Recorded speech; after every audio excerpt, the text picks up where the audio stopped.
시청자 여러분 안녕하십니까. 하루의 뉴스를 정리해드리는 YTN 뉴스라이트입니다. 한동훈 비대위로 총선을 치를 것인가. 국민의힘 현역 의원의 당협위원장들까지 참석한 연석회의는 사실상 한동훈 장관 차출 찬반 토론장이었습니다. 한 장관이 내년 총선에서 도움이 될 거라는 데는 이견이 없어 보이지만 비대위원장으로 맞느냐를 두고는 갑론을박이 벌어졌는데 결론은 다음으로 미뤄졌습니다. 민주당에서는 이낙연 신당 반대 움직임이 커지고 있죠. 초선 의원들이 주도한 신당 추진 중단 촉구 후소문에는 100명이 넘는 의원이 이름을 올렸고 이재명 대표의 전직 총리 연쇄회동 추진도 이낙연 신당을 겨냥한 행보라는 분석입니다. 자, 관련 내용들 잠시 뒤에 나이트 포커스에서 다뤄보고요. 월요일 뉴스나이트 오늘의 헤드라인 보시고 연이틀 도발을 이어가고 있는 북한 관련 소식으로 시작합니다.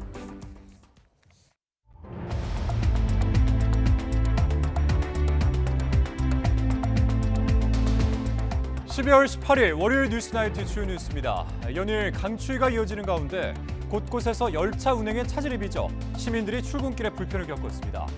내일은 수도권에 퇴근 시간 눈이 집중될 것으로 보여 빙판길 주의가 필요합니다. 북한이 이틀 연속 미사일을 발사하며 한미 핵협의 그룹을 비난했습니다. 윤석열 대통령은 북한의 어떤 도발에도 즉시 압도적으로 대응하라고 지시했습니다. 돈봉투 의혹 사건과 관련해서 송영길 민주당 전 대표에 대한 구속 여부가 감사위에 결정됩니다. 송 전 대표는 피의자 신문 출석 전후 검찰을 비판하며 구속 수사의 부당성을 주장했습니다. 한동훈 대세론 속에서 국민의힘이 연석회의를 통해 비대위원장 인선을 논의했지만 결론에 이르지는 못했습니다. 민주당 이재명 대표는 김부겸, 정세균 전 총리와 접촉에 나서면서 신당을 추진하는 이낙연 전 대표에 대한 고립작전에 나섰다는 분석이 나옵니다. 50명이 넘게 다친 인천호텔 화재 당시 순식간에 불이 번지고 건물 외장재가 소방관 바로 앞에 떨어지는 모습이 CCTV에 잡혔습니다. 경찰은 불이 왜 났는지 파악하기 위해 전담팀을 꾸리고 본격 수사에 나섰습니다. 신혼부부 가운데 맞벌이를 하면서 자녀가 없는 이른바 딩크족 비중이 역대 최대로 집계됐습니다. 지난 2015년 18%였던 딩크족 비율은 7년 만에 10%포인트 넘게 상승해 28.7%를 기록했습니다. 북한이 어젯밤 단거리 탄도미사일에 이어서 오늘 아침에는 대륙간 탄도미사일 ICBM을 발사했습니다. 고체 연료 기반의 ICBM 화성 18형을 발사했는데요. 추가 도발 가능성도 거론됩니다. 먼저 김문경 기자가 전해드립니다. 오전 8시 24분쯤 북한이 평양 일대에서 동해상으로 탄도미사일 한 발을 쏘아 올렸습니다. 이 미사일은 1000km를 비행한 뒤 동해에 떨어졌는데 대륙간 탄도미사일 ICBM으로 확인됐습니다. 북한의 올해 들어 5번째 ICBM 도발입니다. 정부는 고체 연료 기반 ICBM이라고 밝혀 지난 4월과 7월 두 차례 시험 발사했던 화성 18형을 다시 발사한 것으로 보입니다. 최대 사거리는 15,000km로 알려졌는데 액체 연료를 사용하는 다른 ICBM과 달리 연료 주입 절차가 생략돼 장소에 구애받지 않는 기습 발사가 가능한 것이 가장 큰 특징입니다. 다만 정부가 북한의 ICBM 발사 가능성을 예고해 왔다는 점에서 사전에 이를 탐지한 것으로 분석됩니다. 북한이 화성 18형 3차 발사에도 성공하면서 비행 안정성을 확보해 사실상 전력화 단계에 들어섰다는 평가가 나오고 있습니다. 북한의 ICBM 발사를 규탄한 우리 군 당국은 무모한 도발 행위를 즉각 중단할 것을 촉구했습니다. 우리 군의 거듭된 경고에도 불구하고 북한은 위협적 도발을 지속 감행하고 있다. 이후 발생하는 모든 사태에 대한 책임은 전적으로 북한에게 있음을 다시 한번 엄중히 경고한다. 북한은 ICBM 발사 전 북핵 억제 실행력 강화 방안을 담은 한미 핵협의그룹 회의 결과에 대해 선제적이고 괴멸적인 대응에 직면할 것이라고 위협했습니다. 이에 따라 지난달 실패했던 고체 연료 기반의 중거리 탄도미사일 IRBM도 조만간 다시 시험 발사에 나설 것으로 관측됩니다. 합참은 미국, 일본과 탄도미사일 관련 정보를 긴밀하게 공유하며 어떠한 도발에도 압도적으로 대응할 수 있는 능력과 태세를 유지해 나갈 것이라고 강조했습니다. YTN 김문경입니다. 들으신 것처럼 북한이 화성 18형 대륙간 탄도미사일을 발사한 것은 내년 핵 작전 연습을 하기로 합의한 한미 핵협의그룹 NCG 결정에 대한 반발로 풀이됩니다. 여기에 경제 상황이 좋지 않은 상황에서 김정은의 군사적 성취를 과시하고 내부 결속을 다지려는 의도도 담긴 것으로 보입니다. 신현준 기자입니다. 북한은 내년 8월 핵 작전을 연습하겠다는 한미 핵협의그룹의 결정이 나오자 대남 비난 수위를 높이고 있습니다. 북한에 대한 핵무기 사용을 기정사실화한 노골적인 핵대결 선언이라는 국방성 대변인 담화에 이어 겁먹은 개가 더 요란하게 짖는다란 원색적인 표현에 논평까지 내며 남측을 비난하고 있는 겁니다. 이번 화성 18형 ICBM 도발은 내년 북한의 핵공격 대응 시나리오가 반영된 연합훈련 등 점차 굳건해지는 한미동맹과 연합방위태세에 대항하기 위한 것으로 풀이됩니다. 또 단거리와 장거리 탄도미사일을 잇따라 쏘면서 한미일 미사일 정보 공유 체계를 시험해보려는 의도도 담겼다는 분석입니다. 연내에 한미일이 북한 미사일 경보 정보를 실시간에 공유하겠다, 이 가동하겠다, 이렇게 한 것에 대한 것 불만일 수도 있고 이런 것들을 한번 얼마나 잘 돌아가고 있는지를 한번 체크하기 위한. 이와 함께 연말 경제적으로 이렇다 할 성과가 없는 김정은 위원장이 국방 분야 핵심 과업 완수를 치적으로 부각하면서 체제 결속을 노리는 목적이라는 해석도 있습니다. 특히 미국 전역을 기습 타격할 수 있는 화성 18형의 능력을 과시하면서 핵 보유국주의를 인정받고 제재 해제를 요구하려는 의도도 깔린 것으로 보입니다. 북한이 위성에 대한 성공을 했고 또 ICBM에 성공을 했기 때문에 이 이른바 눈과 주먹을 가졌다라는 이 두 가지를 갖고 전원회의에서 김정은의 업적으로 그렇게 선전하고 넘어갈 가능성이 좀 있어 보입니다.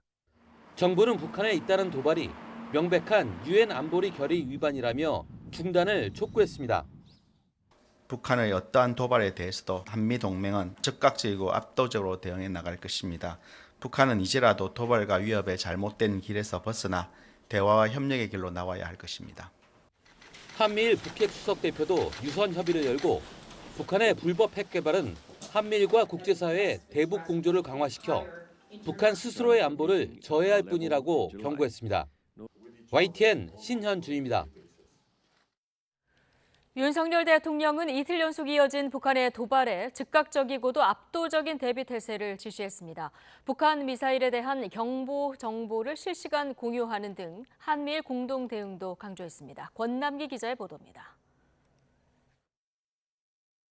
윤석열 대통령은 국가안보실장 주재로 열린 긴급 국가안전보장회의 NSC 상임위에 참석해 합참의장의 상황 보고를 받았습니다.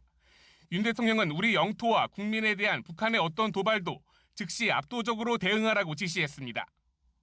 특히 지난해 한미일 정상이 합의한 북한 미사일 경보정보 실시간 공유 체계를 활용하라고 언급했는데 3국의 한라인 구축이 초읽기에 들어간 것으로 보입니다. 최종 검증 단계에 있습니다. 수일 내에 정상 가동시키기 위해서 3국이 긴밀히 협의하고 있습니다. 윤 대통령은 한미 핵협의그룹 NCG의 과제도 속도감 있게 추진하라고 말했습니다. 양국은 내년 6월까지 속전속결로 한미가 한몸처럼 미국 핵 우산을 운용하는 일체형 확장 억제 시스템을 구축하기로 했는데 그 반발 성격인 이번 북한 도발에도 고삐를 늦추지 말라는 메시지로 풀이됩니다. 핵 작전을 같이 집행해 나가는 데 있어서 필요한 연습과 실전 교본 그리고 커뮤니케이션 체계 모든 것이 망라되어 있을 것입니다.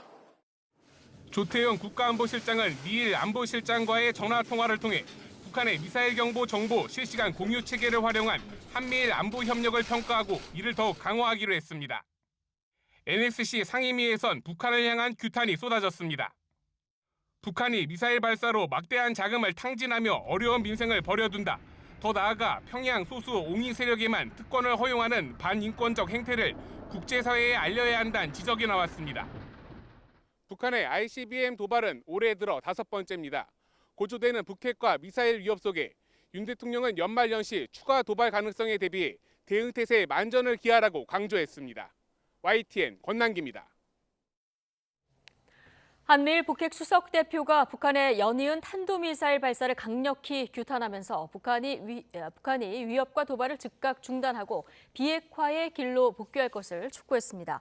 외교부는 김건 한반도 평화교섭본부장과 정박 미국 대북특별부대표, 나마즈 히로유키 일본 북핵 수석 대표가 북한의 단거리, 장거리 탄도미사일 발사 직후 3자 유선 협의를 연쇄적으로 열고 대응 방안을 협의했다면서 이같이 전했습니다. 3국 대표들은 긴밀한 한미일 공조를 이어가며 북한의 책임 전가 시도에 적극적으로 대응하기로 하고 핵 미사일 개발 자금원 차단을 위한 우방국 간 연대를 포함한 다양한 협력을 계속 추진하기로 했습니다. 북한이 ICBM을 발사한 날 왕이 중국 외교부장이 베이징을 방문한 박명호 북한 외무성 부상과 만났습니다. 중국 외교부는 왕 부장이 박 부상과 만난 자리에서 최근 몇 년간 양국 최고 지도자의 전략적 지도와 관심하에 양측의 전통 우호는 더 빛을 발했다고 강조하고 박명호 부상은 내년 수교 75주년을 계기로 양국 관계를 발전시켜 나가길 원한다고 화답했습니다. 중국 외교부는 미사일 발사 등은 직접 거론하지 않았지만 이번 회담에서 양국의 공동 관심사에 대해 의견을 교환했다고 덧붙였습니다. 영하 10도를 밑도는 북극 한파가 맹위를 떨치면서 서울 청계천도 가장자리가 얼어붙었습니다. 내일은 서울에도 퇴근길에 눈이 내리겠고 이후에는 날씨가 더 추워질 것으로 보입니다. 정혜윤 기자의 보도입니다. 연일 이어지는 북극 한파에 도심이 꽁꽁 얼어붙었습니다. 청계천 가장자리에는 얼음이 만들어졌고 고드름도 생겼습니다. 칼바람이 몰아치는 한강공원 선착장 주변에도 하얗고 긴 고드름이 가득합니다.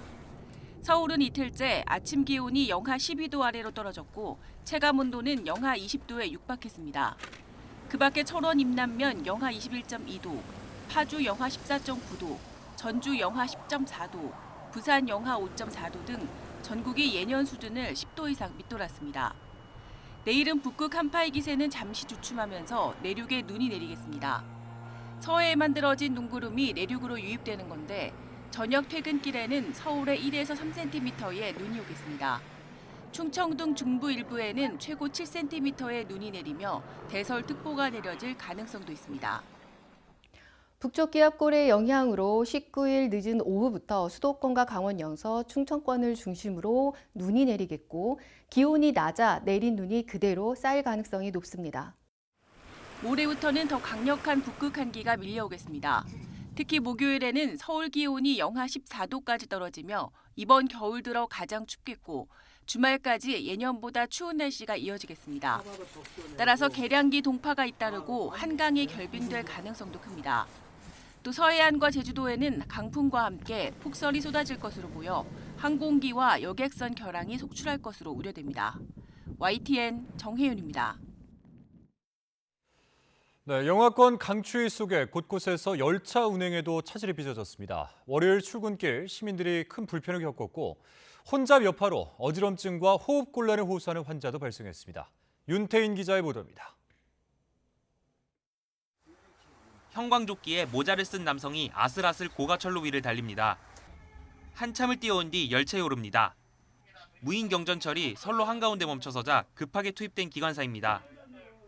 오전 8시쯤 경기 용인시 기흥역과 전대 에버랜드역을 오가는 에버라인 열차 10대가 기흥역과 삼가역 사이에 줄줄이 멈춰섰습니다. 가고 있었던 역 다음 역, 바로 이제 다음 역에서 내려서 지금 대중교통 버스 이용해가지고 출근하고 있습니다. 다 하차하셔서 이제 택시나 버스 이용하셔서 이제 목적지까지 가셔야 되는 상황이죠. 정상 운항까지 2시간 반이 걸렸습니다. 한파에 따라 그 선로 전환기 쪽에 이상이 좀 발생이 됐습니다. 승객의 안전을 위해서 모든 시스템이 자동으로 차단되게끔 돼 있거든요. 비슷한 시각 서울 지하철 1호선은 열차 제동 장치에 문제가 생겼습니다.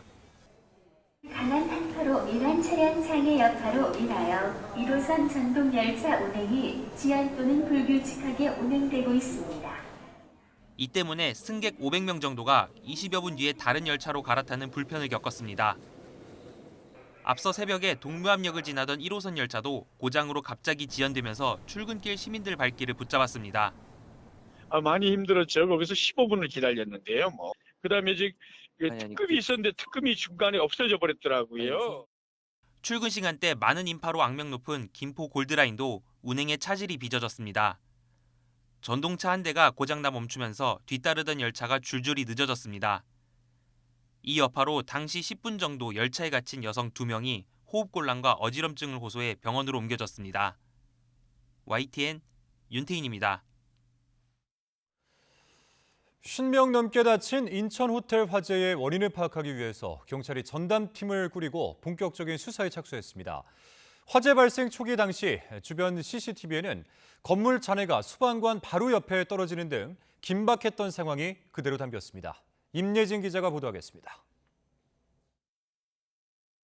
건물 쪽에서 불꽃이 번쩍합니다. 한 남성이 소화기를 들고 급하게 뛰어갑니다.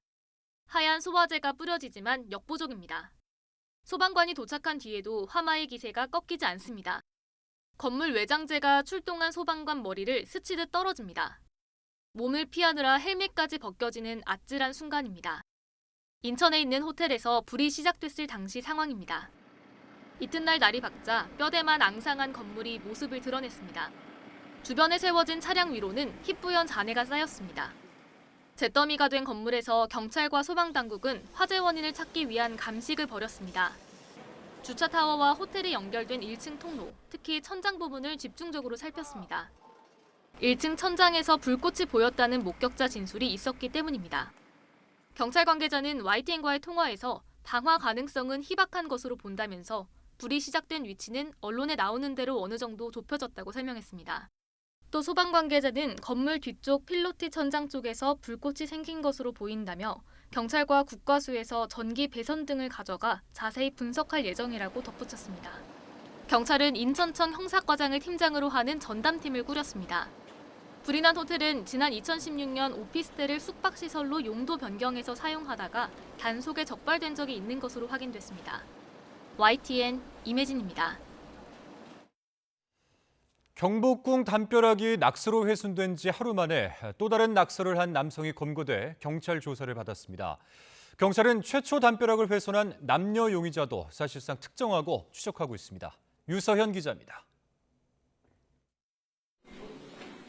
검은색 모자를 쓰고 마스크로 얼굴을 가린 남성이 모습을 드러냅니다. 경복궁 영추문에 2차 낙서를 한 20대 남성 A씨가 경찰에 자수한 겁니다. A씨는 6시간 조사 끝에 귀가하면서 범행 경위 등을 묻는 취재진에 아무런 답을 하지 않았습니다. 그 낙서는 무슨 의미로 그린 거예요? 혹시 전날 낙서하신 거 그 일행이랑 일면식 있으세요? 아는 사이인가요? A씨가 경복궁 영추문 왼쪽 담벼락에 남긴 낙서는 가로 3m, 세로 1m 80cm 정도 크기입니다. 앞서 이뤄진 첫 번째 낙서를 지우기 위한 복원 작업과 용의자를 잡기 위한 경찰 수사가 진행 중인 가운데 대담하게도 바로 옆에 또 다른 낙서를 한 겁니다.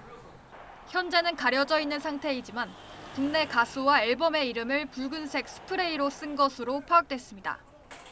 이런 가운데 경찰은 경복궁 담벼락과 영추문 옆에 처음으로 낙서를 남겨 훼손한 남성과 여성을 사실상 특정해 추적하고 있습니다.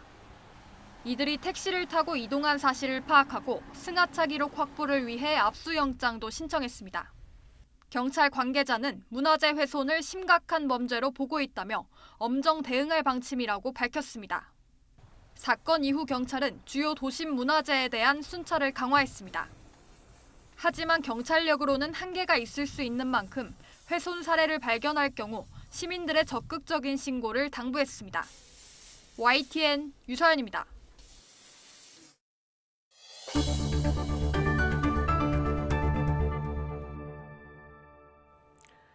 국민의힘이 김기현 전 대표 사퇴 이후 당을 이끌 비상대책위원장 인선을 논의하고자 전국 당협위원장 연석회의를 소집했지만 결론을 내지 못했습니다. 한동훈 법무부 장관의 총선 역할론을 두곤 당내 공감대가 형성됐지만 여전히 비대위원장 추대에 반발하는 목소리도 적지 않습니다. 나혜인 기자의 보도입니다. 전국 지역 조직을 이끄는 당협위원장들을 소집한 윤재옥 권한대행은 비대위원장 인선 기준은 물론 과정까지 국민 눈높이에 맞아야 한다고 목소리를 높였습니다. 집권 여당이 위기 상황에 어떻게 대처하는지 국민이 보고 있다며 투명성과 공정성을 강조했습니다. 얼마나 투명하고 공정한 과정을 거치면서 강력한 회복력을 가지고 있는지 유심히 보고 계십니다. 친윤계 주류가 한동훈 법무부 장관을 미리 낙점하고 의도적으로 추대론을 띄웠다는 평가를 차단한 거란 해석이 나왔습니다. 현역 의원 포함 200여 명이 참석한 회의에선 당이 이른바 영남당 꼬리표를 떼고 수도권 선거에서 이기기 위해 한 장관을 활용해야 한다는 공감대가 형성됐습니다. 경론이 오갔던 지난주 의원총회와 달리 원외 당협위원장들을 중심으로 한동훈 비대위에 힘을 싣는 목소리가 이어졌습니다. 여론조사를 통해 국민과 당원이 원하는 사람이 누군지 분명히 드러나는데 정치적 해석이 덧붙을까 걱정해 돌아갈 이유가 없다는 겁니다. 한동훈 장관께서 우리 당에 이제 필요하다라고 하는 점에서는 거의 이견이 없었던 것 같습니다. 비상환 시기에 리더십이 필요하다라고 하는 공통된 의견들을 가지고 하지만 한 장관 효과를 극대화할 자리가 과연 비대위원장인지를 두곤 이견도 적지 않았습니다. 정치 신인에겐 당을 정비할 비대위원장보다 선거대책위원장 자리가 더 적절하다는 반론이 잇따랐습니다. 비대위원장이라는 자리는 전략과 전술을 아는 사람이 와야 된다. 그래서 거기에 과연 걸맞는지에 대해서는 우리가 물음표를 가지고 있다. 검찰 출신의 윤석열 대통령 아바타란 평가를 받는 한 장관을 앞세우면 당정관계 대정립은 요원해지고 야당의 공격 빌미만 줄 거란 비주류 현역 의원들의 우려 역시 여전했습니다. 당이 제일 어렵고 복잡하고 시끄러울 때인데 당이 들어오자마자 그걸 다 맡게 되면은 상처를 받을 수도 있고. 열쇠를 쥔 윤재옥 권한대행은 중요한 의견 수렴 과정을 거쳤다며 결단의 시점이 머지 않았음을 시사했습니다. 의견이 모아졌다고 표현하기보다는 중요한 의견 수렴 과정을 거쳤다. 필요한 절차가 조금 남아있기 때문에 당내에선 한 장관 영입이 필요하다는 여론을 확인한 만큼 일부 이견이 있더라도 비대위원장 추대 명분은 충분히 쌓였다는 평가가 나옵니다. 대통령실과 물밑 교감을 거쳐 오는 20일 예산안 처리 여부가 결정되는 대로 한 장관이 집권 여당의 새 사령탑으로 지명될 거란 관측에 힘이 실리고 있습니다.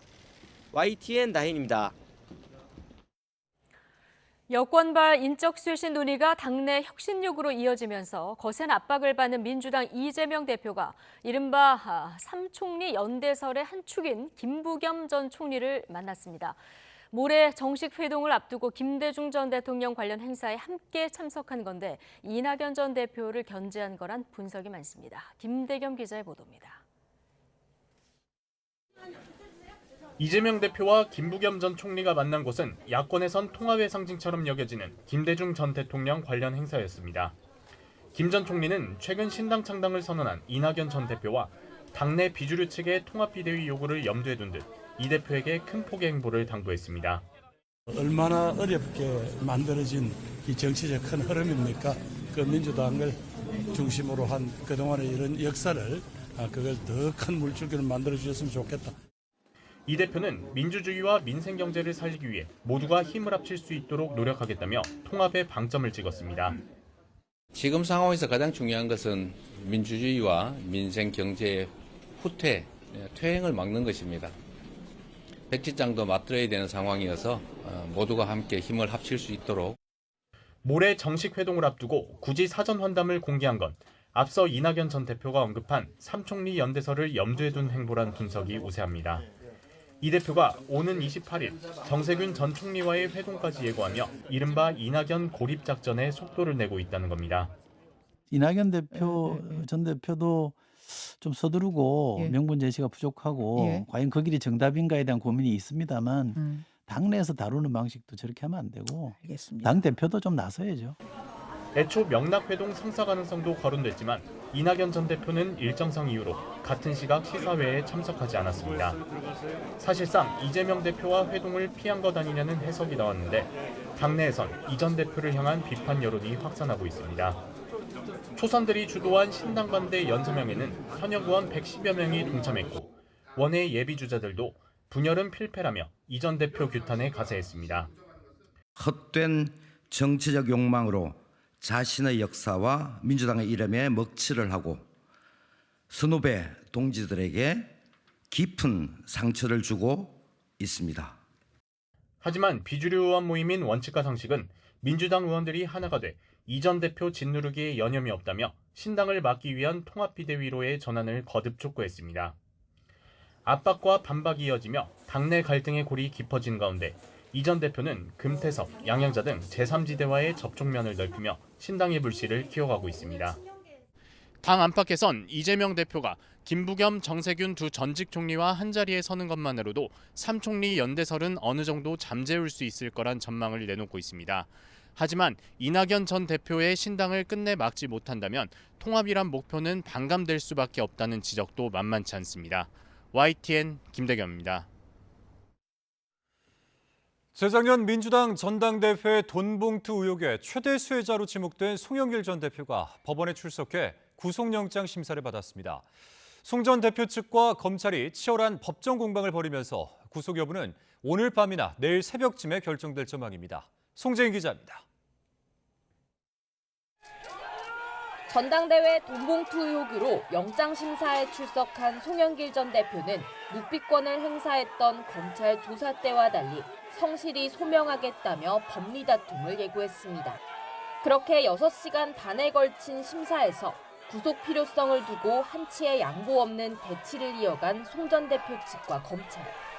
먼저 검찰은 250여 쪽에 이르는 PPT를 활용해 이제까지 확보한 증거 자료와 이번 사건의 중대성을 강조했습니다.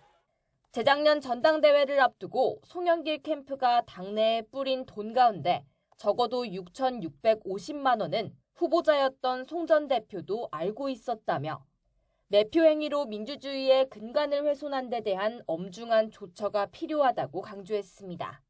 또 송 전 대표가 공익법인인 연구소를 통해 받은 후원금 7억 6,300만 원을 전당대회 자금 등 정치 활동에 쓴 건 사익을 위해 공적 지위를 남용한 것으로 봐야 한다고 지적했습니다. 아울러 사건 관계자 대부분이 보석 석방된 상황에선 송 전 대표가 또 관련자들을 회유할 수 있다며 증거인멸 우려가 여전히 크다고 주장했습니다. 이에 친형 송영천 변호사를 포함한 5명 규모 변호인단을 꾸린 송 전 대표는 혐의 소명 여부부터 걸고 넘어졌습니다. 돈봉투 살포 의혹 자체를 알지 못하고 연구소로 들어온 후원금은 투명하게 회계 처리가 되는데 뒷돈으로 쓸 수가 있겠느냐며 혐의를 전면 부인했습니다. 또 검찰이 이미 수차례 압수수색해 증거인멸할 우려도 없다며 8달째 이어진 전방위 수사, 별건 수사에 방어권을 행사하기 위해선 불구속 수사가 필요하다고 역설했습니다. 그 전화했다고 증거인멸이다 그렇게 말하면 너무 불공정한 게임이다. 허위의 진술을 강요하거나 사주하지 않는 이상 피의자의 정당한 방어권은 보장돼야 된다는 점을 저는 강조했고요. 송 전 대표의 운명을 가를 법원의 판단은 밤늦게 나올 것으로 보입니다. 영장이 발부된다면 검찰은 정치 수사 비판을 뚫고 수수 의혹을 받는 현역 의원들 소환에도 속도를 낼 수 있겠지만 신병 확보에 실패한다면 총선을 앞두고 돈봉투 수사에 급제동이 걸릴 전망입니다. YTN 송재인입니다. 송영길 전 대표가 구속영장 심사를 받는 동안 돈봉투 살포를 주도했다는 윤관석 의원의 결심 공판도 진행됐습니다. 검찰은 유례 없는 거액이 살포됐다며 윤 의원에게 징역 5년을 구형했는데 재판부는 다음 달 31일 1심 선고를 내리기로 했습니다. 김다현 기자의 보도입니다. 민주당 돈봉투 의혹에 연루된 현역 의원 가운데 처음으로 구속 기소된 윤관석 의원. 국회의원들한테 6천만 원 준 건 인정하시나요? 검찰은 윤 의원을 송영길 전 대표 당선을 위해 돈봉투 살포를 기획한 주도자로 지목했습니다. 윤 의원이 경쟁 후보 캠프에서 돈을 뿌리고 있으니 우리도 돈을 주자며 제안한 정황이 담긴 녹취록을 법정에서 공개하기도 했습니다. 검찰은 윤 의원이 돈봉투 살포를 위해 6천만 원을 수수한 혐의를 적용했지만 윤 의원은 100만 원짜리가 든 돈봉투 20개를 받아 전달을 논의했다며 혐의 일부만 인정했습니다. 기소 넉 달 만에 마무리 절차에 들어간 재판에서 검찰은 윤 의원에게 징역 5년을 선고해달라고 재판부에 요청했습니다. 대의민주주의 근간을 훼손한 사건이라며 수수한 금품이 6천만 원으로 유례없을 정도로 크다고 강조했습니다. 또 지지율이 접전인 상황에서 범행을 통해 결국 경선 승리를 거두는 등 전당대회에 미친 영향도 지대해 중형이 불가피하다는 겁니다. 최후 변론에 나선 윤 의원은 당 내부 선거는 자율적 영역이라 생각해 경각심을 잃었다면서도 직책을 얻으려 범행한 건 아니라고 호소했습니다. 검찰은 자금 조달을 공모한 혐의로 함께 재판을 받는 강래구 전 한국감사협회장은 범행 대부분을 부인하고 책임을 미룬다며 징역 3년과 벌금 1,000만 원을 구형했습니다. 법원은 윤 의원과 강 전 협회장의 1심 선고를 다음 달 31일 오후 2시에 진행하기로 했습니다. 돈봉투 의혹에 연루된 현역 의원에 대한 첫 법원 판단으로 정치권에 미칠 파장이 주목됩니다. YTN 김다현입니다. 더불어민주당 이재명 대표의 배우자 김혜경 씨가 경기도 법인카드를 사적으로 이용했다는 의혹과 관련해서 수행비서인 배모 씨에게 검찰이 항소심에서도 징역 1년을 구형했습니다. 검찰은 공범으로 의심하는 김혜경 씨를 재판에 넘길지 조만간 결정할 예정입니다. 박정현 기자입니다. 김혜경 씨 수행비서로 알려진 배모 씨는 공직선거법 위반 혐의로 1심에서 징역형 집행유예를 선고받았습니다. 지난 대선 기간 법인카드 유용 의혹이 불거지자 사실이 아니라는 취지라고 밝히며 허위 사실을 공표한 혐의와 경선 당시 경기도청 법인카드로 민주당 인사 3명에게 7만 8천 원 상당의 식사를 제공한 혐의 모두 유죄가 인정됐습니다. 하지만 검찰과 배 씨가 모두 불복하면서 2심 판단을 받게 됐습니다. 검찰은 항소심에서도 원심 구형과 마찬가지로 징역 1년을 선고해달라고 재판부에 요청했습니다. 이에 대해 배 씨 측 변호인은 배 씨가 김 씨의 사적 업무를 처리한 적 없다고 말한 건 허위 사실이라고 인정했습니다. 다만 선거 국면 해명을 위한 의무감에서 비롯된 것이라며 배경과 동기를 고려할 때 위법으로 보기 어렵다고 주장했습니다. 최후 진술에 직접 나선 배 씨는 잘못을 뉘우치고 있다며 재판부에 선처를 구하기도 했습니다. 항소심 선고가 내년 2월로 다가오면서 배 씨와 공범으로 검찰 수사를 받는 김 씨에 대한 기소 여부도 조만간 결론 날 것으로 보입니다. 앞서 검찰은 공소시효가 임박한 배 씨를 선거법 위반 혐의로 우선 재판에 넘기며 같은 혐의를 받는 김 씨에 대한 처분은 미뤄둔 상태입니다. 법인카드 사적 유용으로 경기도에 손해를 끼친 혐의 역시 추가 수사가 필요하다며 김 씨와 배 씨 모두 기소하지 않았습니다. 이런 가운데 검찰은 최근 경기도청에 대한 대대적인 압수수색에 나서며 수사에 속도를 내고 있습니다. 검찰은 압수물 분석을 마무리하는 대로 김 씨를 조만간 소환해 조사할 방침입니다. YTN 박정현입니다. 유재수 전 부산시 경제부시장의 비위 의혹 감찰을 무마해준 혐의로 기소된 문재인 정부 청와대 인사들에게 검찰이 2심에서도 실형을 구형했습니다. 검찰은 오늘 서울고등법원에서 열린 항소심 재판에서 백원우 전 청와대 민정비서관에게 징역 2년, 박형철 전 청와대 반부패 비서관에게 징역 1년 6개월을 선고해달라고 재판부에 요청했습니다. 검찰은 민주주의와 법치주의가 정상적으로 작동하기 위해 절대 일어나서는 안 되는 중대범죄라며 가담 정도와 태도 등을 고려했다고 설명했습니다. 송미령 농림축산식품부 장관 후보자가 성인 자녀에게 생활비 등의 명목으로 지난 4년간 1억 원을 주고도 증여세를 내지 않은 것으로 드러났습니다. 이 자녀는 군 장교 복무를 하면서 수입이 있었기 때문에 탈루 소지가 있다는 게 전문가 지적입니다. 윤성훈 기자의 보도입니다. 송미령 농림축산식품부 장관 후보자의 20대 아들인 A씨. 지난 2020년부터 지난해까지 3년간 번 돈은 3천만 원 정도입니다. 대학원 과정을 마치고 2021년도 12월 인간을 하면서부터 본격적인 소득이 발생했습니다. 그런데 같은 기간 확인된 지출만 8천만 원이 넘습니다. 수입보다 5천만 원 가까운 돈을 더 쓴 겁니다. 송 후보자는 이에 대해 자녀의 대학원 기간과 군생활 중 부족한 부분을 생활비로 줬다고 설명했습니다. 송 후보자는 또 올해 5월엔 생활비와 별개로 5천만 원을 정식 증여했습니다. 지난 4년 동안 1억 원을 자녀에게 준 셈인데 증여세는 한 푼도 내지 않았습니다. 공군 장교로 갔다는 얘기는 정식적인 월급이 나오기 시작하는 거잖아요. 그 얘기는 자력 능력이 생겼다라는 얘기고. 원칙적으로 가게 되면 그 부분은 증여 문제는 당연히 발생할 수 있다고 봐야 되겠죠. 이뿐만이 아닙니다.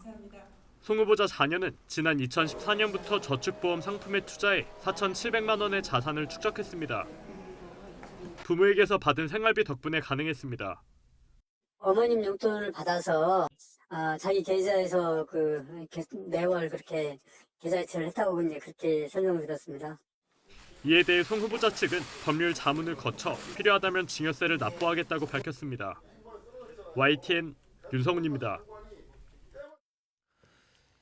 결혼을 해도 출산을 늦추거나 아이를 낳지 않는 경우가 늘고 있습니다. 최근 신혼부부 가운데 무자녀 비중이 46%로 역대 최다라는 소식 전해드렸는데요. 특히 10쌍 중 3쌍은 맞벌이를 하면서 자녀가 없는 이른바 딩크족으로 집계됐습니다. 이승은 기자가 보도합니다. 지난해 혼인신고를 한 지 5년이 안 된 신혼부부는 81만 5,300여 쌍. 이 가운데 맞벌이를 하면서 자녀가 없는 이른바 딩크족 부부는 23만 4천여 쌍으로 28.7%를 차지해 가장 많았습니다. 맞벌이를 하면서 자녀를 키우는 부부가 28.5%로 뒤를 이었고 외벌이에 자녀를 키우는 부부가 22.7%, 외벌이 무자녀 부부는 15.5% 순이었습니다. 2015년 신혼부부 가운데 18%였던 딩크족 비중은 점점 늘어서 지난 2021년 맞벌이 유자녀 비중을 처음 넘어섰습니다. 이런 현상은 여성의 경제활동 참가가 늘어나고 아이를 낳지 않아도 괜찮다는 인식이 확산한 결과로 보입니다. 여성가족부 사회실태조사 결과를 보면 20, 30대 청년층에서 무자녀에 대한 긍정적 인식이 2015년 27.7%에서 2020년 44.1%로 높아졌습니다. 자녀를 가져도 첫째 아이를 낳는 평균 기간이 2.7년으로 출산 시기는 점점 늦춰지고 있습니다. 그 결과 결혼 생활이 5년 이상일 때 첫째 아이를 낳은 비중이 지난해 11.5%로 10년 만에 2배로 늘었습니다. 맞벌이로 소득은 높지만 자녀를 갖지 않는 부부가 늘면서 초혼 신혼부부의 경우 소득이 높을수록 평균 자녀 수가 감소하고 있습니다. 연소득 1억 원 이상 초혼 신혼부부의 평균 자녀 수는 0.57명으로 연소득 1,000만 원 미만인 경우에 0.77명보다도 적었습니다. YTN 이승은입니다.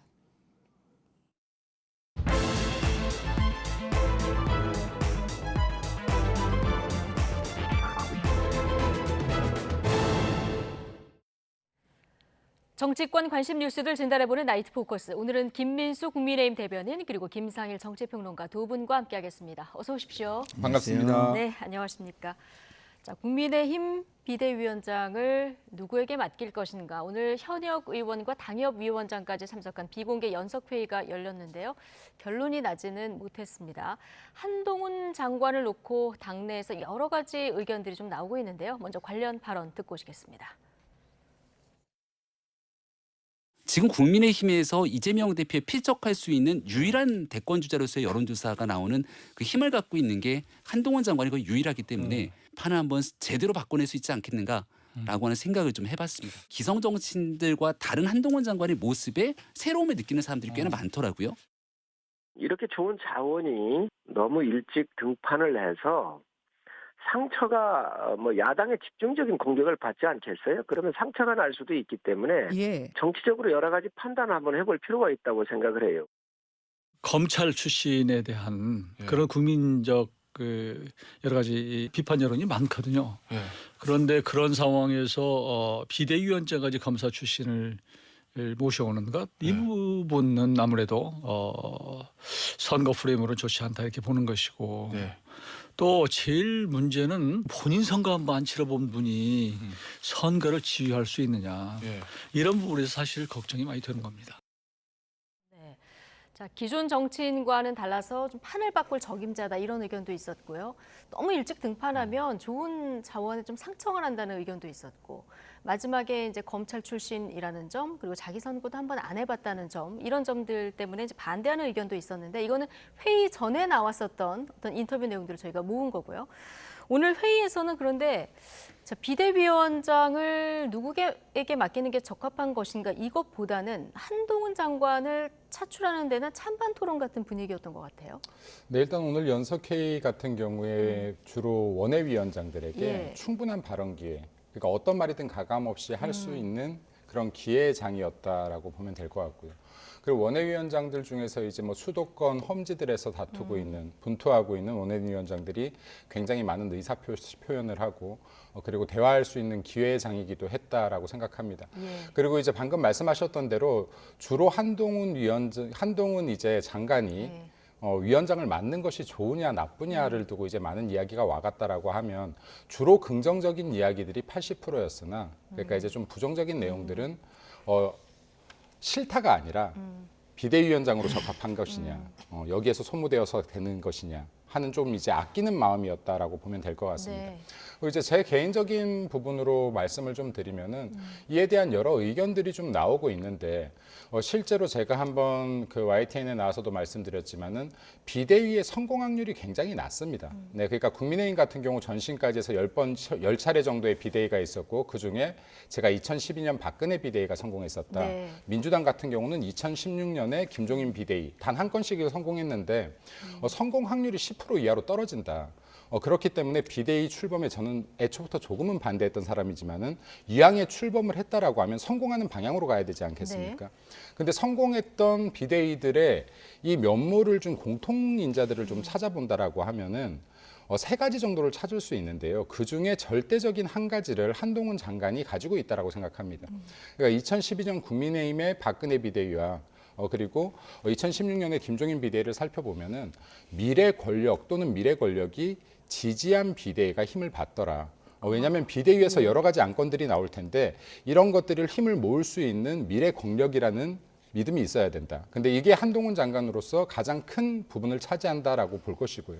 그리고 또 이제 여기에서 성공을 할 것이냐 실패를 할 것이냐는 사실 아무도 예단할 수는 없겠으나 하지만 한동훈 장관이 또 다른 두 번째 공통점이 있는데 기존 세력들을 이렇게 와해하는 의회성을 보였다라는 겁니다. 2012년, 2016년 비대위가 만약 한동훈 장관이 이 의회성을 보일 수 있다라고 하면 큰 성공을 거둘 가능성이 있다라고 보여집니다. 예.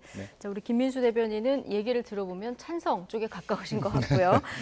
자, 오늘 심평 변호사는 한동훈 장관의 비대위원장 4대 불가론을 제시했는데 어떤 내용인지 좀 보면 일단 지지층이 이제 보수 쪽에 많이 분포돼 있기 때문에 중도 확장력이 부족하다는 의견. 그래서 총선 전체를 이끌 이런 능력이 좀 부족하다 이렇게 봤고요. 또 앞서 나온 얘기죠. 소모품으로 전락할 가능성에 대한 우려도 좀 담았고 마지막. 자, 총선 앞두고 이재명 대표가 반드시 물러날 거다 이렇게 보셨어요. 심평 변호사는. 그런데 이 변수를 고려하지 않았다 이런 지적이 나왔거든요. 어떻게 보십니까? 뭐 대부분 맞는 지적이시라고 저는 생각을 해요. 기본적으로 이제 중도 확장력 부족 같은 경우는 윤재옥 원내대표가 이야기한 국민 공감, 국민의 눈높이 이거하고도 좀 맥이 다 있다고 저는 생각하는데요. 기본적으로 강서구청장 재보궐선거 이후에 중도층 민심은 이미 확인이 됐어요. 다른 뭐 여론조사를 가지고 뭐 아전인수격으로 가져와봐야 그건 아무 소용이 없는 겁니다. 그 중도층 민심은 현 정권이 잘 못한다고 생각을 하고 그 못하는 부분에 대해서 심판을 했고 그리고 앞으로도 이렇게 가면 심판을 할 것이다라는 의사를 분명히 저는 밝혔다고 보는데요. 그렇기 때문에 지금 현재의 국민의힘의 모습을 개혁하겠다라고 인요한 혁신이도 띄우고 한 거 아니겠습니까? 근데 한동훈 장관이 온다, 이게 혁신이 이어진다고 볼까요? 저는 그렇지 않다고 봐요. 지지층 쪽에서는 애써 그렇게 말씀을 하시는데 중도에서 보면은 아, 검사 출신이 또 와? 이렇게 보입니다. 자, 대통령 검사, 총리실에도 검사가 있어. 그다음에 국정원에도 검사가 있어. 금감원장도 검사. 언론을 다루는 방송통신위원장도 검사. 예? 그리고 뭐 행정부 각 지자체 이런 데를 통할하는 저기에도 뭐 검사는 아니지만 뭐 준 검사에 뭐 해당하는 분이 와 계세요. 그러면 거기에다가 여당의 대표까지 검사 출신이 온다. 국민들의 느낌이 어떻겠습니까? 이거 뭐지? 옛날 군부 통치가 떠오르네. 뭐 이런 느낌이 저는 그 두려움이, 왜냐면 학습 효과가 있잖아요. 우리가 절대 다시 돌아가서는 안 되는 과거에 대한 분명한 학습 효과가 있기 때문에 이미지적으로 굉장히 좋지 않다 이런 생각이 저는 하나가 들고요. 그리고 총선을 이끌 능력이 부족하다. 이게 경험이 없다는 뜻이에요. 경륜이. 자, 관료일 때는 자기 업무에 대해서만 질문을 받으면 돼요. 정치인, 그것도 여당의 대표가 되면 정치 관련, 당 관련 모든 사안에 질문을 받게 됩니다. 그 모든 사안에 대해서 다 질문에 대답해야 되고 검증을 받아야 돼요. 그러면 그게 준비가 돼 있다고 볼 수 있을까요? 말 한마디만 삐끗해도 그 신선한 이미지가 다 날아갈 수 있는 거예요. 그런 측면에서 보면은 저는 이거는 굉장히 안 좋은 선택이다 이런 생각이 들고요. 그리고 총선에서 승리를 할 수 없고, 그리고 지금 많은 사람이 그 한동훈 장관한테 이야기하는 정도의 기여는 선대위원장 정도로도 얼마든지 그 정도 기여는 할 수 있다. 라는 생각이 저는 드는 거죠. 알겠습니다. 자, 민주당에서는 뭐 윤석열 대통령의 아바타냐를부터 시작해서 비판의 목소리가 크면서 한동훈 비대위원장 나오면 땡큐다 이런 반응도 나왔거든요. 근데 진짜 민주당 속내는 어떨 거라고 보십니까? 두려운 거죠. 두렵다고 네, 두려운 거라고 봅니다. 보십니까? 제가 일단은 좀 이제 몇 가지 말씀드리면 방금 이제 박사님께서 이런 말씀을 하셨는데 민심이 정해졌다. 아닙니다. 네. 2012년 박근혜 비대위가 성공했을 당시에요. 총선을 앞두고 지금과 똑같은 상황이었습니다. 정권 심판론이 60%를 넘었던 상황입니다. 그리고 민주당에서는 총선 승리를 정말로 확신했던 상황인데 정말 대패를 합니다. 네. 지금과도 비슷한 상황입니다. 여론과 민심은 항상 움직일 수 있다라는 말씀을 일단 좀 드리고 싶고, 그리고 지금 한동훈 장관이 검사로서의 한동훈, 대통령과 친한 동생으로서의 한동훈, 이런 거 아닙니다. 법무부 장관으로서 한동훈 아닙니다. 지금 윤석열 정권이 들어오고 나서요. 지금 이제 내각에 총리부터 시작해서 장관 등 내각에 지금 현재 개각 대상자를 제외하고도 24명이나 지금 장관 등이 임명됐습니다. 이 중에서 유일하게 한동훈 장관만 자체 발강을 하고 있는 거라고 봐야 됩니다. 이 24명 중에서 유일하게 국민들의 지금 민심을 얻고 있는 사람 아니겠습니까? 민심을 얻는 그 바탕이 윤석열 대통령과 친해서 아니죠, 당연히. 검사라서 유일하다고 아니죠. 하면 뭐 원희룡 장관 차이가 좀 퍼센테지가 좀 많이 난다라고 생각합니다. 수 그러니까 이제 지지율의 퍼센테이지는 어쩔 수 없이 좀 차이가 많이 난다.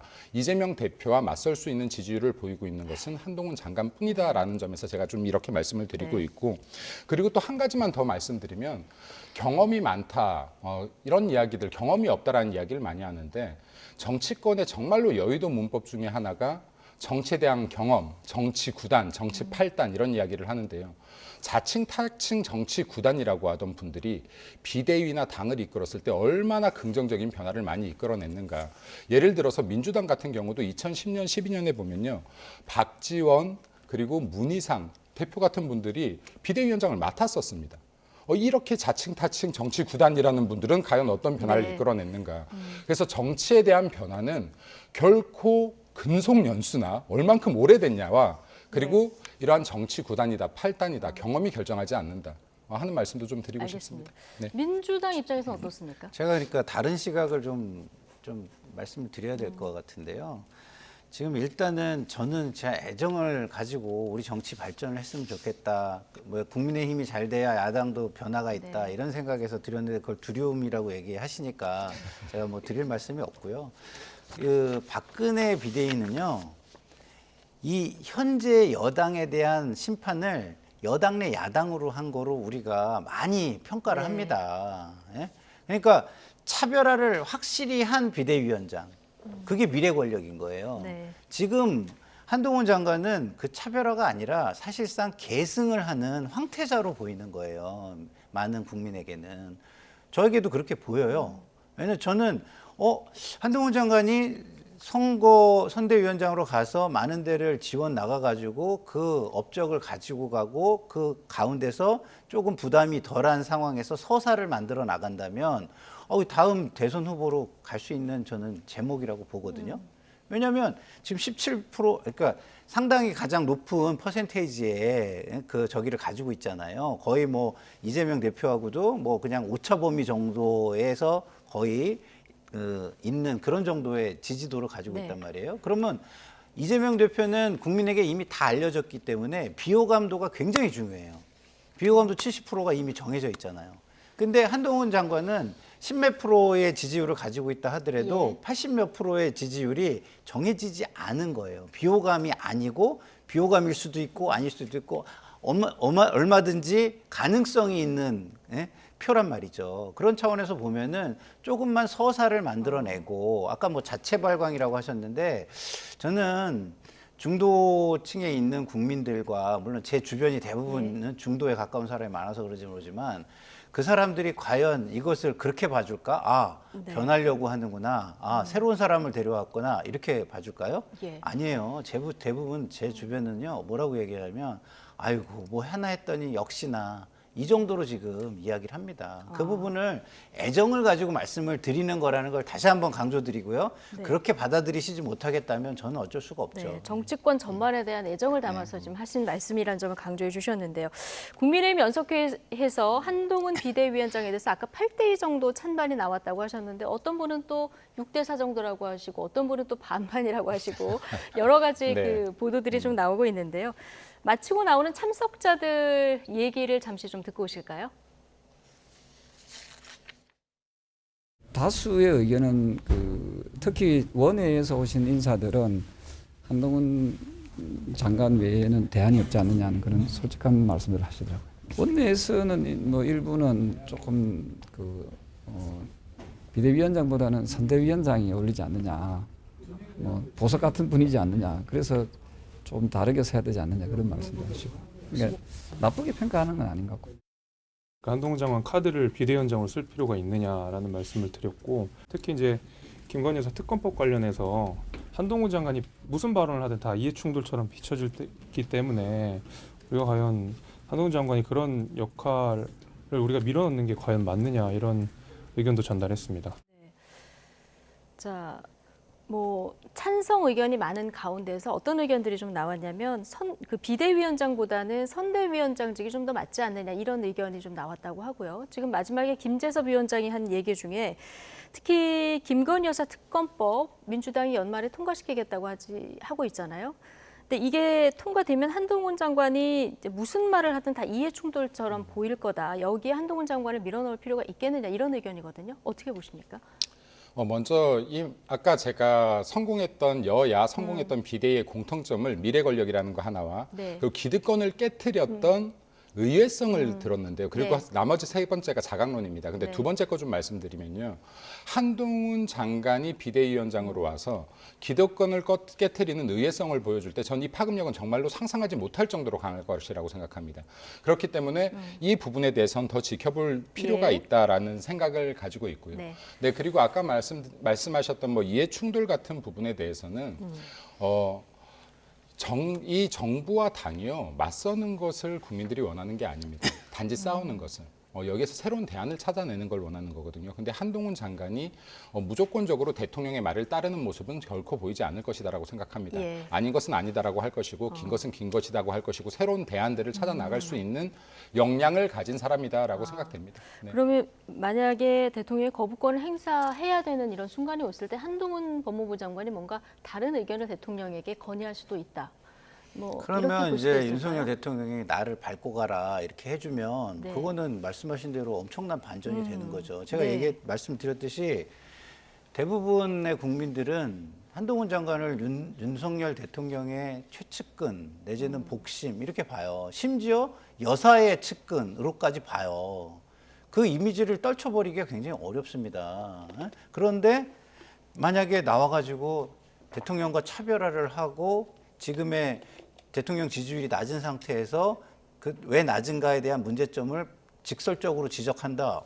그것만한 반전은 없죠. 그렇게 만약에 한다면 저는 총선 승리는 국민의힘에 간다고 봐요. 그러나 저는 그것을 상정하지 못하기 때문에 이런 말씀을 드리는 거예요. 왜냐하면 그렇게 만약에 차별화하려고 했을 때 당내에 있는 윤석열 대통령 지지 의원들의 반발 어떻게 무마할까요? 그리고 지금 한동훈 장관이 지지가 되게 높다 그러는데 윤석열 대통령의 지지층이에요. 이거 구분해낼 수가 없어요. 근데 그분들이 한동훈 장관 비대위원장으로 온다면 하는 거에 대해서 아니 우리가 윤석열 대통령을 지지하기 때문에 당신을 지지하는 건데 당신이 이렇게라고 만약에 반발을 한다면 그걸 또 어떻게 해결할까요? 그래서 경험이라는 게 굉장히 중요하다라는 말씀을 드리는 거고 예. 그런 것들을 다 헤쳐나갈 수 있어야 돼요. 과거에 제가 뭐 비대위원장이나 뭐 원내대표 다 모셔봤지만 그런 압박이나 압력 그리고 지금 민주당에서도 수박이라고 저희를 예. 뭐 이렇게 저를 포함해서 사람들을 공격할 때 그 압박이나 이런 거 견뎌내는 게 그렇게 쉬운 게 아닙니다. 이걸 다 뚫고 나갈 네. 정도가 돼야 된다. 그러려면 예. 제가 볼 때는 적어도 대통령께서 불러다가 나를 밟고 가라 이런 사인을 주셔야 돼요. 그렇게 되면 승리가 그쵸. 가까워진다. 예, 이렇게 진단을 하셨는데 오늘 한동훈 장관이 잡혀있던 일정을 취소하셨더라고요. 아무래도 이 여당 분위기가 지금 오늘 뭐 회의도 열고 이렇기 때문에 뭐 질문이 좀 쏟아질 수도 있고 고려가 됐을까요? 본인도 충분히 숙고할 시간이 필요하지 않겠나라고 예. 생각이 됩니다. 그리고 이제 또 신중할 것이라고 생각되고요. 그리고 이제 계속되는 이렇게 전반적인 분위기가 이제 야당 쪽에서 이야기하는 것이 윤석열 대통령과 한동훈 장관의 약간 동체화를 이렇게 이야기하는데 실제로 지지율을 뒤를 보면은 좀 다릅니다. 네. 그러니까 윤석열 대통령을 지지하지 않는 20, 30, 40대에서 지지하는 현상을 보여주고 있고요. 그리고 정치 무관여층들의 지지 현상도 보여주고 있습니다. 그래서 이러한 부분들은 한동훈이라는 사람 자체를 단지 윤석열 대통령의 어떠한 한 부분으로 생각하는 것이 아니라 별도의 정치인으로 분류하기 시작했다. 이미 국민들이. 이러한 부분에 대한 것도 좀 말씀드리고 싶습니다. 알겠습니다. 근데 그렇게 분류하기 시작한 사람을 왜 죽이려고 그래요? 그건 아직은 가능성이지 현실이 아닌데. 그래서 사실은 이게 여든 야든 아직 일어나지 않은 일을 100% 예단할 수 없는 것이고 예를 들어서 아까 박사님께서 대한민국 정치를 걱정하는 뭐 진심이야 제가 알겠습니다마는 그럼에도 불구하고 여당에서 수많은 아까 말했던 정치적 경험과 연륜이 높으신 분들께서 의논을 해서 어떠한 카드가 내년 총선 승리를 위해서 가장 뛰어난 카드일지 충분한 수기 끝에 결론을 내리지 않을까 생각됩니다. 네. 네. 오늘 동아일보에서 어떤 보도가 나왔냐면 여권 핵심 관계자 말로 한동훈 법무부 장관은 당원과 지지자들이 바라지 않으면 비대위원장은 물론이고 국민의힘에 입당할 이유가 없다는 입장이다. 이런 보도가 나왔거든요. 네. 이걸 어떻게 해석을 해야 될까요? 일단은 여권 관계자의 발언이지 한동훈 네. 장관의 발언이 직접 발언은 일단은 아니죠. 아니니까 예. 확인해 주기 전까지는 저거를 뭐라고 얘기하기가 쉽지 않은 것 같고요.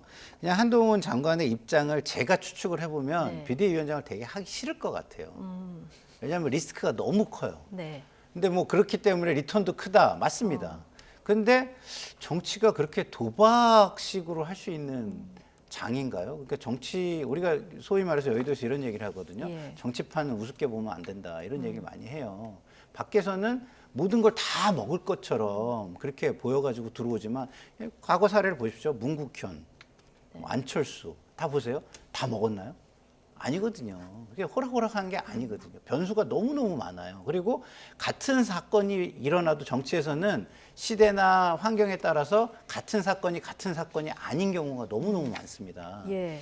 그렇기 때문에 저는 지금 계속해서 뭐 제가 애정을 가지고 말씀을 드린다는 이 표현을 자꾸 쓰는 거는 조금 제가 좀 간절해서 그래요. 왜냐하면 한동훈 장관 뭐 이런 새로운 사람들이 와서 잘해줘가지고 차세대 경쟁을 쫙쫙쫙 하고 나가야 민주당도 거기에 긴장을 해가지고 뭔가 새로운 바람이 불 거 아니에요. 근데 비대위원장으로 가져온다? 그러면은 저희 입장에서는요, 좀 죄송한 말씀이자, 아이고, 저기는 망했네. 이런 생각뿐이 안 들어요, 저는. 솔직히 얘기해서. 예. 상반된 그런 예측을 해주셨는데, 자, 지금 비대위원장으로 거론되는 또 다른 인사들도 있지 않습니까? 뭐 원희룡 장관도 있고요. 그리고 뭐 나경원 전 의원도 있고 김한길 국민통합위원장도 이제 거론이 됐는데 오늘 거의 얘기는 안 나온 것 같습니다. 한동훈 장관이 좀 맞기 싫어할 것 같다, 속내는 이렇게 이제 보셨는데 만약에 거절한다면 다음 시나리오는 어떻습니까? 어떻게 되는 겁니까? 오늘 명확하게 말한 것 같아요. 당이 원하면, 국민이 원하면 예. 비대위원장을 맡겠다라는 말과 같다. 앞서 그 여권 핵심 관계자발 얘기를 만약에 그 말이라면, 그게 본인이 한 말이 맞다면, 바란다면. 근데 이게 본인이 제 생각에도 제가 본인이라도 굉장히 부담스러울 것 같아요. 근데 이분이 만약에 이걸 맡는다라고 하면 이거는 희생의 일부분이기도 할 것이다. 그리고 굉장히 무거운 책임감으로 임할 것이다. 무거운 책임감으로 임했다라고 하는 것은 총선 승리를 어떻게든 이끌려고 할 것이고 여기에 사적 감정을 담지 않을 것이다. 네. 이러한 부분들을 좀 말씀드리고 싶고, 그리고 법무부 장관에 임명될 당시에 민주당 의원들이 굉장히 많이 벼렀습니다. 어디 한번 임명해봐라. 근데 사실 임명된 이후에요, 정말 거의 100점 100패라고 할 정도로 민주당 의원들이 한동훈 장관에게 꼼짝 못하는 모습을 보여왔습니다.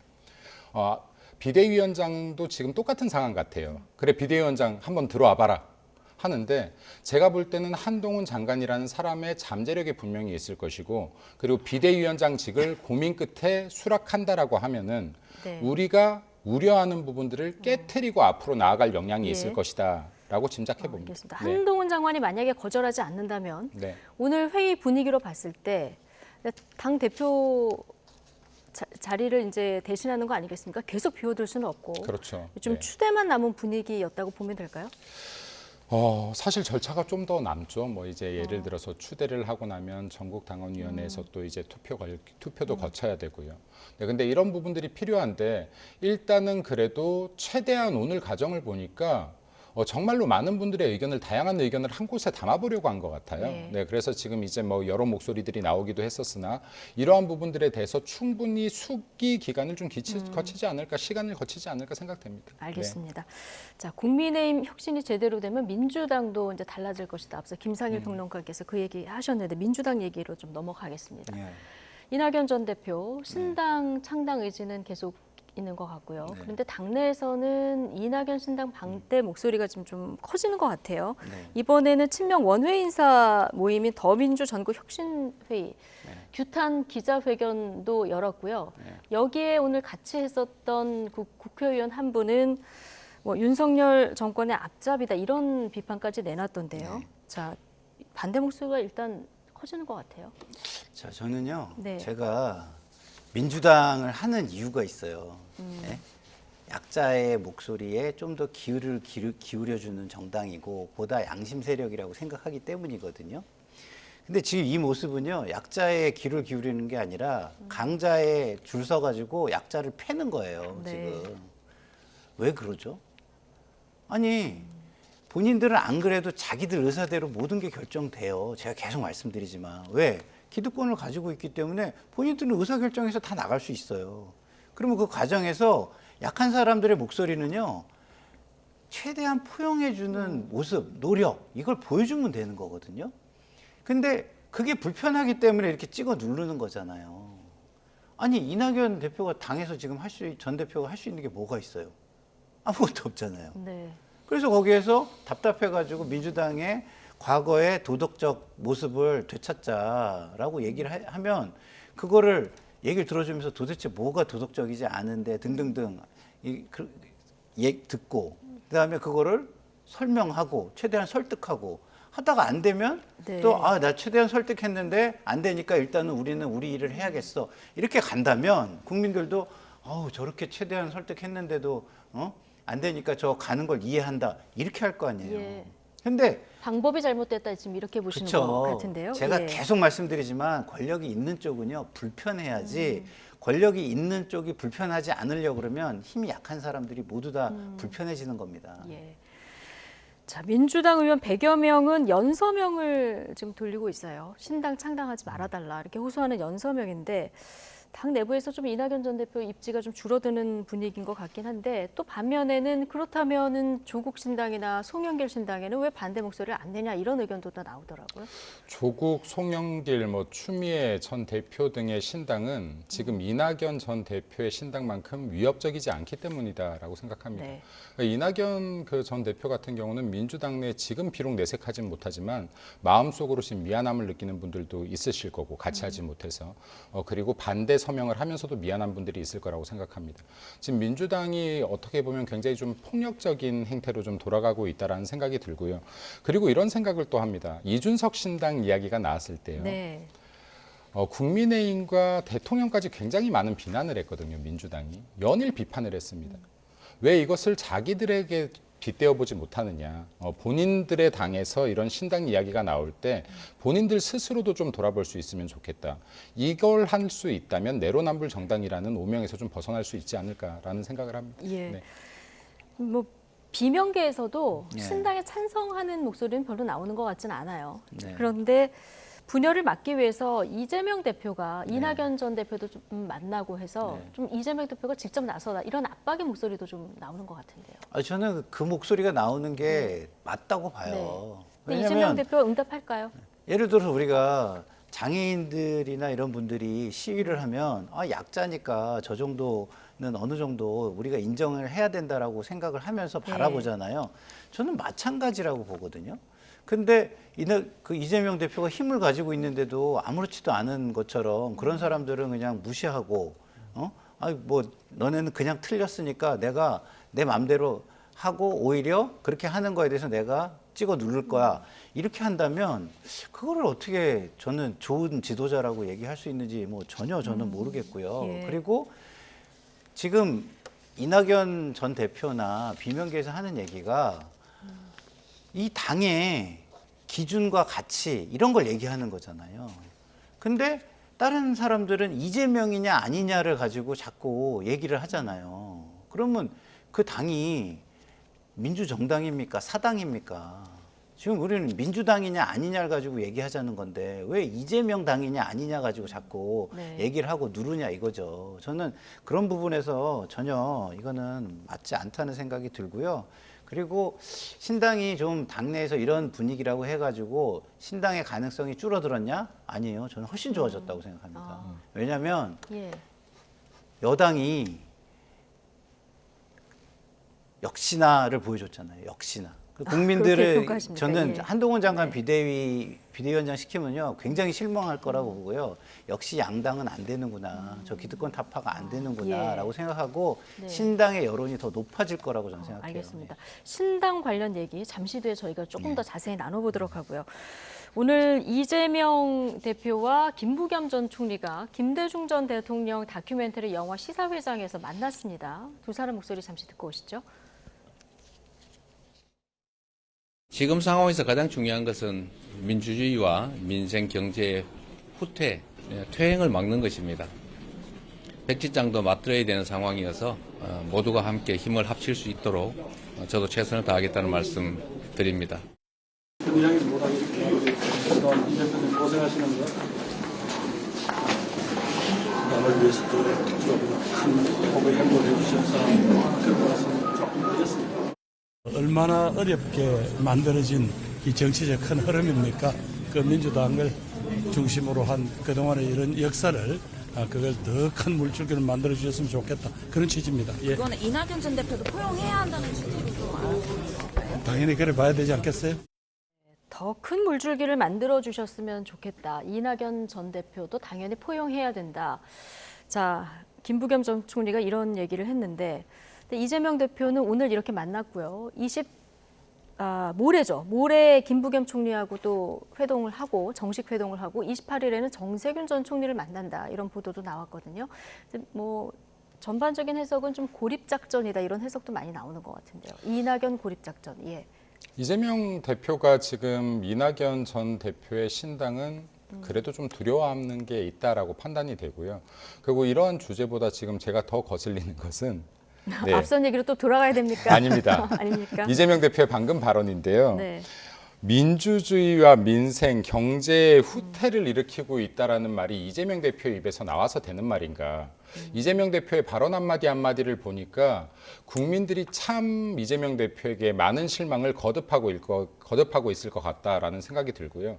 좀 선거를 앞두고 진짜 이러한 부분들을 낱말하듯이가 아니라 나 때문에 지금 우리 민주당 때문에 민주주의가 후퇴하고 있지 않는지 민생과 경제가 발목 잡히고 있는 것 아닌지 한 번 정도 좀 돌아봤으면 좋겠다라는 생각이 듭니다. 이러한 지금 자기 반성이 없기 때문에 이낙연 전 대표가 신당 창당을 정말 심각하게 고려하고 있는 것이 아닌가라고 생각됩니다. 민주주의와 민생 경제 후퇴 퇴행을 막는 게 중요하다. 이 얘기가 더 놀랍다는 얘기를 해주셨는데 자, 이낙연 전 대표도 오늘 이 시사회에 참석할 예정이었는데요. 그 시간에 뭐 인터뷰 일정이 있어서 그 다음 시사회에 참석을 하면서 오늘 이재명 대표와 이낙연 전 대표 사이 만남 불발됐거든요.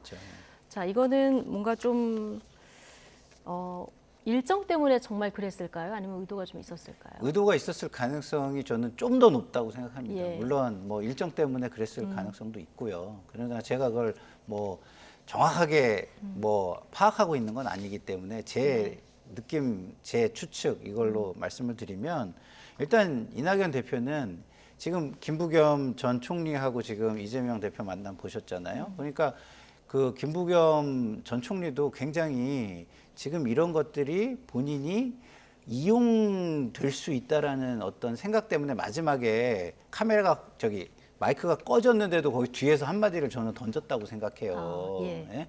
그러면 이낙연 대표도 똑같은 생각을 할 거 아니에요. 구체적인 얘기는 하나도 못 듣고, 예? 그리고서 그냥 사진 하나만 앞에 보여지는 이런 상황이 될 수 있겠다 이런 생각을 했을 거라고 생각하고요. 그래서 제가 아침 방송에 다른 방송에서도 그런 얘기를 했어요. 김부겸 전 총리는 만약에 저 만남을 의미 있게 하려면 상당히 구체적인 거를 들고 가서 요구해야 될 것이다 이런 얘기를 했는데 아마 그런 걸 조금 들으셨는지 저는 그런 기미가 좀 보여서 좀 기쁘고요. 네. 기쁘다는 생각이 들고 이낙연 전 총리 왜 안 만납니까?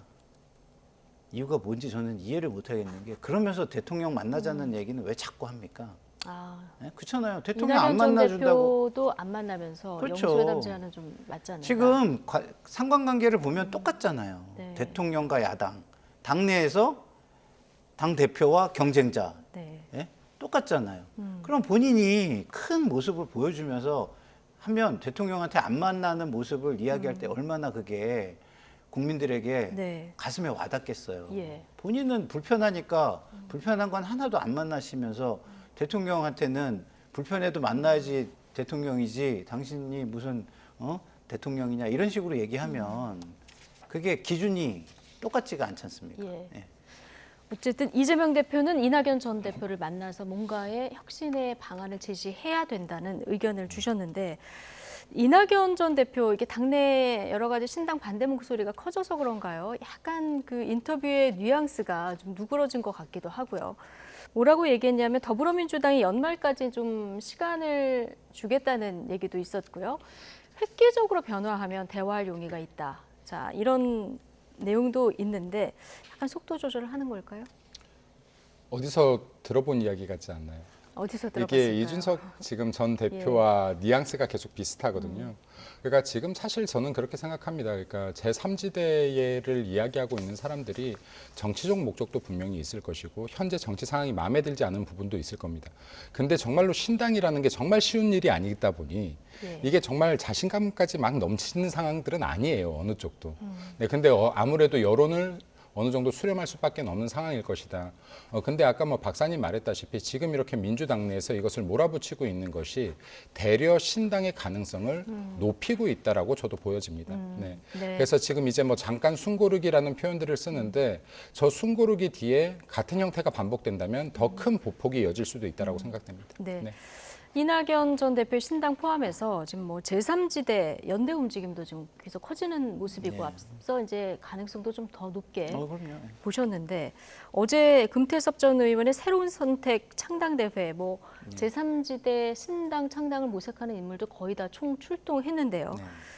일단 조금 전에 이낙연 전 대표 얘기했으니까요. 금태섭 이낙연 연대 가능할까요? 일단은 신당을 하신 게 아니니까 그 얘기를 하는 건 좀 이르다는 생각이 가정을 들고요. 전제로 한 얘기는 좀 이를까요? 네. 일단은 이낙연 전 대표는 민주당 안에 변화가 일어나기를 누구보다 바랄 것이라고 저는 믿고 있고요. 그것을 또 끝까지 쟁취하려는 노력을 보여주지 않으면 신당할 서사가 만들어지지 않는다고 봐요, 저는. 그러면은 국민들은 어떻게 생각하냐면 이낙연 대표가 자기 권력 싸움을 하기 위해서 저걸 하는구나 이렇게 볼 가능성이 좀 크다고 보기 때문에 이낙연 대표가 지금 그 일종의 숨고르기처럼 보이는 어떤 그 말씀을 하시는 이유는 그 타이밍을 기다리는 거라고 저는 봅니다. 명분을 축적하는 거니까. 명분도 축적하고 시간도 낚으면서 강태공이 세월을 낚잖아요. 세월을 낚는 그런 의미도 저는 있다고 보는데 그러면은 그거를 그냥 세월만 낚아서 될 것이냐? 저는 그렇게 보지 않고요. 지금은 이제는 저게 본인이 깃발을 들었기 때문에 뭐가 틀렸는지, 어떻게 해야 되는지 이런 것까지 구체적으로 이야기를 저는 해야 된다고 봐요. 그리고 치열하게 치열하게 토론해야 된다고 봅니다. 우리 당의 노선과 가치에 대해서 치열하게 토론하다가 장렬하게 희생되는 모습이 있어야 신당을 할 명분이 생기는 거죠. 아, 내가 오르니까 내가 좀 힘이 있으니까 저 사람하고 경쟁해서 내가 이길 수 있어. 이렇게 나가면은요, 국민들은 권력 싸움으로 보기 때문에 예. 그것에 그 신당은 저는 성공하기 좀 어렵다고 봅니다. 그래서 예. 지금 모든 신당을 하려는 사람들이 서사가 이씨 모인다면 저는 신당은요, 지금 양당의 모습, 그 실증, 그 대결의 정치에 예. 그 실증을 내고 거기에 짜증이 나 있는 분노하는 국민들이 그쪽에 눈을 돌려줄 수밖에 없는 상황은 예. 만들어져 있다, 이렇게 저는 생각해요. 알겠습니다. 근데 각각의 서사가 있어야 된다. 이 예. 점이 굉장히 중요하다는 그렇죠. 이 예. 포인트도 굉장히 중요할 것 같은데, 자, 이준석 전 대표 신당 창당 카운트다운 9일 정도 남았습니다. 네, 91%네. 네, 91%. 막판에 국민의힘으로 다시 돌아올 여지가 있다고 보십니까? 돌아올 여지가 있다고 생각되고요. 그리고 돌아왔으면 좋겠습니다. 네. 그리고 왜냐라고 하면 아까도 이렇게 신당 여러 곳들이 모인다라고 했는데요. 결국에는 이렇게 지금 이념이 다르고 신념이 다른 사람들이 모일 수밖에 없는 것은 자강이 안 되기 때문입니다. 스스로. 텐트만 키운다라고 해서 거기에 사람이 안 모이면 무슨 의미가 있겠습니까? 그래서 이러한 부분들도 단지 지금 이렇게 총선을 앞두고 제가 이야기하는 것, 양당 체제에서 이러한 비판이나 긍정적인 변화들 충분히 정말로 저도 바라는 바인데, 선거를 앞두고 하기 때문에 진정성과 준비가 부족할 수밖에 없다라는 한계가 있는 것 같습니다. 그래서 이제 뭐 선거를 더 시간이 가기 전에 뭐 이준석 전 대표 같은 경우에 뭐 이렇게 정말로 밖으로 나갈 마음이 있는 것이 아니라면 빨리 당 안으로 들어와서 당력에 보태면 좋겠다라는 생각, 개인적인 바람입니다. 예. 네. 민주당은 사실 이낙연 전 대표가 신당을 만들지 않고 당 안에서 화합하는 게 제일 좋은 거고, 국민의힘도 이준석 전 대표가 따로 신당을 만들지 말고 안에서 화합하는 게 제일 좋은 시나리오 아니겠습니까? 각 당 입장에서 보면. 자, 국민의힘 비대위가 이제 구성이 될 텐데, 이 비대위원장이 이준석 전 대표와 좀 협상을 어떤 마지막 변수가 될까요? 저는 충분히 변수가 된다고 생각하고요. 정치는 생물이라 언제든지 그 협상은 극적으로 이루어질 수 있다고 봅니다. 안철수 그 당대표하고 안철수 후보하고 윤석열 후보하고 전 새벽에 그렇게 단일화 할지 진짜 몰랐어요. 그만큼 정치는 다이나믹한 거거든요. 그래서 그 정치는요, 시간이 되게 중요해요. 시간. 어느 시점이냐가. 그러니까 선거를 앞두고 모든 판단이 조금 더 명확해질 때 그런 극적인 일이 일어나잖아요. 그래서 저는요, 시간이 지나면 지날수록 신당이 더 유리해질 수도 있다고 생각하고, 한순간에 신당의 물거품이 꺼질 수도 있다고 생각하는데, 그 이유는 뭐냐면 가면 갈수록 공천 경쟁이 심해질 것 아니겠습니까?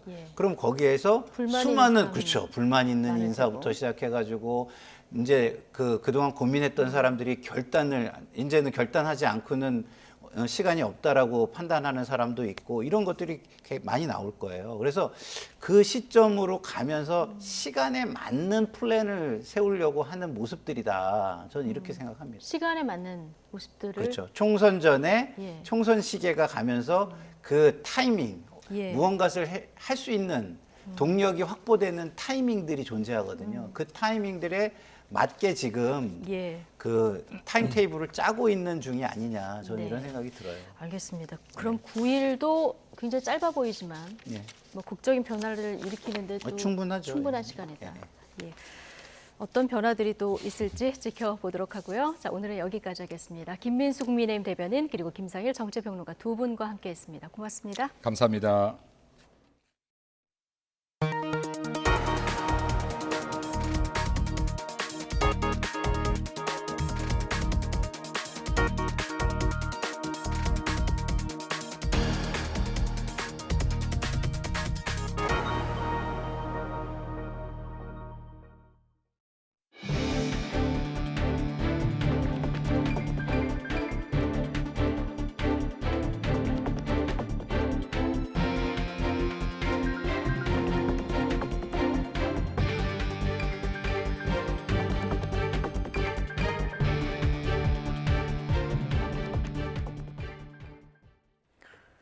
영하 10도를 밑도는 북극 한파가 맹위를 떨치면서 서울 청계천도 가장자리가 얼어붙었습니다. 내일은 서울에도 퇴근길에 눈이 내리겠고, 이후에는 날씨가 더 추워질 것으로 보입니다. 정혜은 기자의 보도입니다. 연일 이어지는 북극 한파에 도심이 꽁꽁 얼어붙었습니다. 청계천 가장자리에는 얼음이 만들어졌고 고드름도 생겼습니다. 칼바람이 몰아치는 한강공원 선착장 주변에도 하얗고 긴 고드름이 가득합니다. 서울은 이틀째 아침 기온이 영하 12도 아래로 떨어졌고 체감온도는 영하 20도에 육박했습니다. 그 밖에 철원 임남면 영하 21.2도, 파주 영하 14.9도, 전주 영하 10.4도, 부산 영하 5.4도 등 전국이 예년 수준을 10도 이상 밑돌았습니다. 내일은 북극 한파의 기세는 잠시 주춤하면서 내륙에 눈이 내리겠습니다. 서해에만 들어진 눈구름이 내륙으로 유입되는 건데 저녁 퇴근길에는 서울에 1에서 3cm의 눈이 오겠습니다. 충청 등 중부 일부에는 최고 7cm의 눈이 내리며 대설특보가 내려질 가능성도 있습니다. 북쪽 기압골의 영향으로 19일 늦은 오후부터 수도권과 강원 영서, 충청권을 중심으로 눈이 내리겠고 기온이 낮아 내린 눈이 그대로 쌓일 가능성이 높습니다. 모레부터는 더 강력한 북극 한기가 밀려오겠습니다. 특히 목요일에는 서울 기온이 영하 14도까지 떨어지며 이번 겨울 들어 가장 춥겠고 주말까지 예년보다 추운 날씨가 이어지겠습니다. 따라서 계량기 동파가 잇따르고 한강이 결빙될 가능성도 큽니다. 또 서해안과 제주도에는 강풍과 함께 폭설이 쏟아질 것으로 보여 항공기와 여객선 결항이 속출할 것으로 우려됩니다. YTN 정혜윤입니다. 인천 호텔 주차타워 화재 당시 투숙객들이 황급하게 대피했지만 이 과정에서 54명이 다쳤습니다. 일부 투숙객들은 대피가 쉽지 않아 옆 건물로 뛰어내리기도 했는데 탈출 과정에서 많은 연기를 마실 수밖에 없었다고 말했습니다. 급박했던 당시 탈출 상황 직접 들어보겠습니다. 떨어질 것 같아. 어떡해 저 사람. 어머머 어떡해. 옆 건물로 지금 넘어왔다 그치? 뒤에 사람 또 있지? 저보다는 일단 여자친구가 많이 놀라서 연기를 마시면 안 되니까 일단 제가 갖고 있던 목도리 일단 하라고 일단 줬거든요. 그래서 저는 일단 손으로 막고 일단 내려온 상태고요. 그 불을 보고 저는 밖으로 나왔는데 밖으로 나와 보니까 검은 연기까지 해가지고 사람들 대피하는 걸 봤어요. 근데 저는 그나마 다행이었는데 다른 분들 보시면 막 얼굴 막 검게 돼 있으시고 손도 검은 분들이 되게 많았었거든요. 엘리베이터가 너무 연기가 차서 워킹도 안 하지만 눌러도 안 되더라고요. 그러니까 엄청 많이 먹은 거예요. 이제 연기를 우리는 제일 마중에 그러니까는 일어나서 내려왔는데 54명이 중경상을 입은 인천 호텔 화재 원인을 밝히기 위해 경찰과 소방 등 관계기관이 오늘 오전부터 본격적인 합동 현장 감식에 들어갔습니다. 인천경찰청은 신속한 수사를 위해 형사과장을 팀장으로 하는 전담팀을 구성하고 소방당국과 함께 정확한 화재 원인을 찾고 있다고 밝혔습니다. 경찰과 소방은 처음 불이 시작한 것으로 추정되는 호텔 1층 후문 천장과 기계식 주차장 연결 통로를 중심으로 집중 조사할 예정입니다. 경복궁 담벼락이 낙서로 훼손된 지 하루 만에 또 다른 낙서를 한 남성이 검거돼 경찰 조사를 받았습니다. 경찰은 최초 담벼락을 훼손한 남녀 용의자도 사실상 특정하고 추적하고 있습니다. 유서현 기자입니다. 검은색 모자를 쓰고 마스크로 얼굴을 가린 남성이 모습을 드러냅니다.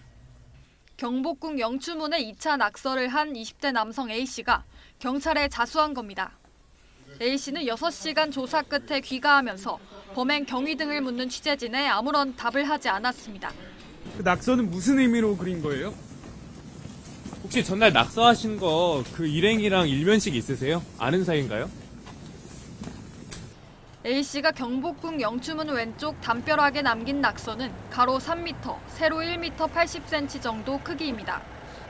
앞서 이뤄진 첫 번째 낙서를 지우기 위한 복원 작업과 용의자를 잡기 위한 경찰 수사가 진행 중인 가운데 대담하게도 바로 옆에 또 다른 낙서를 한 겁니다. 현재는 가려져 있는 상태이지만 국내 가수와 앨범의 이름을 붉은색 스프레이로 쓴 것으로 파악됐습니다. 이런 가운데 경찰은 경복궁 담벼락과 영추문 옆에 처음으로 낙서를 남겨 훼손한 남성과 여성을 사실상 특정해 추적하고 있습니다. 이들이 택시를 타고 이동한 사실을 파악하고 승하차 기록 확보를 위해 압수영장도 신청했습니다. 경찰 관계자는 문화재 훼손을 심각한 범죄로 보고 있다며 엄정 대응할 방침이라고 밝혔습니다. 사건 이후 경찰은 주요 도심 문화재에 대한 순찰을 강화했습니다. 하지만 경찰력으로는 한계가 있을 수 있는 만큼 훼손 사례를 발견할 경우 시민들의 적극적인 신고를 당부했습니다. YTN 유서연입니다.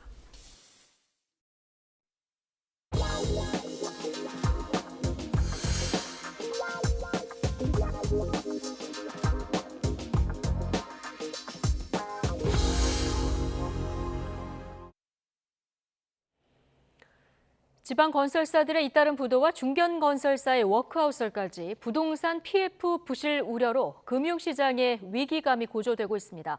그동안 대주단 협약을 통해서 대출 만기 연장 방식을 취했던 금융당국도 본격적인 옥석 가리기를 예고했습니다. 엄윤주 기자입니다. 퇴임을 앞둔 추경호 경제부총리가 지난주 금융당국 수장들과 마지막으로 만난 자리에서도 후임자로 지명된 최상목 후보자가 인사청문회를 앞두고 내놓은 답변서에서도 빠지지 않고 언급한 것이 부동산 PF입니다. 부동산 PF 등 일부 취약 요인도 잠재해 있는 만큼 긴장의 끈을 한시도 놓지 않고 연말연시 시장 변동성이 커지지 않도록 고금리와 부동산 침체가 길어지며 위기감이 고조되는 와중에 최근 지방 건설사들이 잇따라 폐업하고 일부 중견 건설사들도 부도설에 휩싸였습니다. 실제 금융권 부동산 PF 연체율은 올해 들어 지난 9월까지 2배로 치솟았는데 2년 전과 비교하면 6배 이상 급증한 수치입니다. 금융당국도 태도를 바꿨습니다. 그동안 대주단 협약을 통해 대출 만기를 연장해왔지만 이제 본격적인 옥석 가리기에 나설 때라는 겁니다. 재무적 영속성에 문제가 있는 건설사라든가 금융사 등과 관련해서는 저희는 기본적으로는 시장 원칙에 따라서 적절한 형태의 어떤 조정 내지는 정리, 자기 책임의 원칙에 따른 어떤 진행 등이 불가피하다고 생각하고 회생이 어렵다고 평가되는 사업장은 애써 끌고 나가지 않겠다는 의지로 풀이됩니다. 대신 일부 사업장의 부실이 전체 시스템 위기로 번지지 않도록 시장의 연착륙을 유인한다는 계획입니다. 실질적인 옥석을 가리는 작업을 통해서 단순 유동성 부족 문제인지 아니면 사실상의 부실 문제가 있는지를 보다 명확하게 스크리닝하고 유동성 부분에 문제가 있는 경우에는 적극적으로 지원책을 마련하는 것 역시 필요한 것으로 생각됩니다. 따라서 앞으로는 시장 상황을 지켜보며 PF 사업장을 재평가하고 부동산 경기 회복이 늦어질 것에 대비해 금융회사들도 충분한 충당금을 적립하도록 유도할 방침입니다. YTN 엄윤주입니다. 인천에서 대규모 전세 사기를 저지른 건축왕 남모 씨의 딸이 회생 신청을 했지만 법원이 기각한 사실이 뒤늦게 알려졌습니다. 서울회생법원은 지난 9월 건축왕 딸 A 씨의 회생 절차 개시 신청이 채권자 일반의 이익에 비춰 적합하지 않다며 기각했습니다. A 씨는 인천 미추홀구 일대 아파트와 빌라 등 533세대의 전세보증금 430억 원을 가로챈 혐의를 받는 아버지에게 명의를 빌려줘 전세 사기에 가담한 혐의를 받습니다. A 씨의 회생 신청이 기각되면서 피해자들은 A 씨 재산에 대한 강제 집행과 가압류, 경매 등을 진행할 수 있을 것으로 보입니다. 창사 이래 최대 위기에 놓인 카카오의 외부 준법 감시 기구가 공식 출범했습니다. 눈앞의 위기만 넘기는 게 아닌 준법 통제 틀을 닫겠다고 강조했는데 실질적인 쇄신을 이끌 수 있을지 주목됩니다. 김태민 기자의 보도입니다. 카카오의 외부 준법 감시 기구가 위원 명단 발표 후 한 달여 만에 첫 발을 뗐습니다. 초대 위원장직을 맡은 김소영 전 대법관은 첫 일성으로 카카오의 그간 잘못된 관행을 꼬집었습니다. 카카오가 만들어낸 혁신만 강조했을 뿐 그 뒤편에서 피해를 받은 사람들에 대한 고민이 부족했습니다. 외형적인 성장에 치우쳐 사회에서 요구하는 기준과 눈높이를 맞추지 못했습니다. 그러면서 준법, 신뢰 경영이 카카오에 뿌리내리도록 내부 통제의 틀을 다잡겠다는 의지를 밝혔습니다. 일부 지적처럼 단순히 현재 위기만을 모면하려 위원회를 구성한 게 아니란 걸 강조한 겁니다. 김범수 경영쇄신위원장은 물론 경영진, 카카오 직원들 모두가 지금까지의 간섭을 끊어내고 준법과 신뢰의 가치가 자리 잡을 수 있도록 진심을 다해 노력해야 합니다. 하지만 준법과 신뢰위원회가 맞닥뜨린 문제는 한두 가지가 아닙니다. SM 시세 조정 의혹 등 이미 수사 대상에 오른 사안뿐 아니라 임원 폭로 등으로 드러난 내부의 도덕적 해이 또한 적지 않기 때문입니다. 기존에 저희가 이제 문제점을 느꼈던 그런 사례들에 대해서 어떤 원인이라고 생각하는지, 어떤 관점인지를 좀 같이 논의해보는 그런 자리가 좀 필요하지 않을까? 관건은 준법과 신뢰위원회가 내놓을 대책이 얼마나 실효성을 가질지입니다. 경영진의 적극적인 수용 의지가 없다면 쇄신은 선언에 그칠 수밖에 없기 때문입니다. 준법과 신뢰위원회는 완전 외부 기구이기 때문에 본인들이 책임지고 이거 하기는 힘들 겁니다. 경영진과 이사회가 그걸 받아서 잘 실행하는 역할을 해야 되겠죠. 대표 교체, 택시 수수료 개선 등으로 신호탄을 쏘아올린 카카오의 경영 쇄신 작업이 준법감시기구 출범과 함께 시너지를 낼 수 있을지 앞으로의 행보가 주목되고 있습니다. YTN 김태민입니다. SPC 계열사 직원이 근로감독 관련 서류를 몰래 촬영했다 적발돼 재판에 넘겨졌습니다. 대전지방검찰청은 지난해 11월 SPC 삼립 세종 생산센터에서 근로감독관이 쓰는 사무실에 몰래 들어가 공문서인 근로감독 계획서를 촬영해 업체 관계자에게 넘긴 혐의로 SPC 계열사 직원을 불구속 기소했습니다. 검찰 관계자는 죄질에 상응하는 벌이 내려질 수 있게 공소유죄 만전을 기하겠다고 밝혔습니다. 네, 재작년 민주당 전당대회 돈봉투 의혹으로 구속영장이 청구돼 오늘 영장 심사를 받은 송영길 전 대표가 사업가들과 직접 만나 후원금을 모금한 정황을 검찰이 포착한 것으로 파악됐습니다. 검찰은 구속영장 범죄 사실에 송 전 대표가 2020년 4월 고등학교 후배인 사업가 A씨 A씨 공장에 사전 협의 없이 찾아갔고 곧이어 A씨가 송 전 대표 외곽 후원 조직에 1억 원을 송금했다고 적시한 것으로 전해졌습니다. 검찰은 A씨가 과거 후원 조직 직원과 맺었던 기부 약속 때문에 송 전 대표가 찾아온 것으로 생각해 돈을 보냈다고 의심하고 있습니다. 검찰은 이 외에도 송 전 대표와 사업가들 만남 전후로 후원이 이루어진 정황을 잡고 송 전 대표가 의도적으로 후원 조직을 통해 불법 정치 자금을 모금한 것으로 보고 있습니다. 한동훈 법무부 장관이 집권 여당의 새 사령탑으로 유력하게 거론되자 민주당은 한 장관은 윤석열 대통령의 아바타나 다름없다면서 견제 수위를 끌어올리고 있습니다. 내년 총선에서 정권 심판론에 불을 붙이겠다며 벼르고 있는데 내부적으로는 여당발 인적 쇄신론 파장에도 촉각을 곤두세우는 분위기입니다. 박기환 기자입니다. 민주당은 한동훈 비대위원장론이 여당 안에서 힘을 얻자 윤석열 대통령이 아바타를 세워 총선을 진두지휘하려는 거라고 날을 세웠습니다. 노골적인 당무 개입은 정권 심판으로 이어질 거라고 비판했습니다. 모든 사태의 근원은 용산의 총선 집착, 선거 올인 때문입니다. 국정 동력을 온통 여당 줄세우기, 내각 차출, 친윤 사당화에 쏟고 있으니 국정이 표류할 수밖에 없습니다. 본격적으로 시작된 2기 내각 인사청문회를 거론하며 한 장관 휘하에 있는 법무부의 인사검증 시스템까지 따져 물었습니다. 정치의 마음이가 정작 음주운전, 폭력 전과가 있는 후보자를 거르지 못하는 등 제 역할을 못했다는 겁니다. 도대체 한동훈 장관은 인사청문과 관련된 검증을 어떻게 하신 건지 모르겠습니다. 정치에 마음이 가셔서 인사검증 문제는 뒷전이신 것 같습니다. 한 장관이 실제 국민의힘의 지휘봉을 잡을 경우 내년 총선에서 정권 심판론을 최대 화두로 던지겠다는 전략입니다. 윤 대통령의 최측근인 만큼 선거 구도를 짜는 게 어렵지 않다는 기류가 읽힙니다. 하지만 내부적으로는 우려하는 목소리 역시 적지 않습니다. 주요 특수수사를 맡으며 역량을 키워온 한 장관이 이재명 대표의 대척점에 설 경우 이 대표의 사법 리스크가 오히려 부각될 수 있다는 관측이 많기 때문입니다. 갖가지 사법 방해 행위들의 최대 수혜자는 이재명 의원이었습니다. 한 번은 우연일 수 있지만 이재명 의원 범죄 혐의들은 동일한 범행과 동일한 사법 방해 행태가 반복되고 있습니다. 위증 교사 혐의 재판의 1심 결과가 내년 총선 전 나올 수 있다는 전망과 맞물려 파장을 주시하는 분위기도 감지됩니다. 여기에다 여당발 인적 쇄신 움직임이 당내 비주류의 통합 비대위 주장에 힘을 실을 수 있다는 점 또한 부담스러운 대목입니다. 자칫 이 대표 체제 아래 혁신을 넘어 지도부 교체를 요구하는 당내 움직임이 탄력을 받을 수 있어서입니다. 그게 민주당이 앞으로 나아가야 될 길이겠죠. 민주당도 일정 부분에 결국 쇄신이 불가피하지 않을까 싶은데요. 그래야 새로운 신진 인력이 들어오겠죠. 총선을 앞두고 한동훈 비대위원장설을 바라보는 민주당의 속내는 복잡해 보입니다. 장단점이 분명한 만큼 집권 여당의 새 얼굴을 둘러싼 제1야당의 수싸움도 더 치열해질 전망입니다. YTN 박견입니다.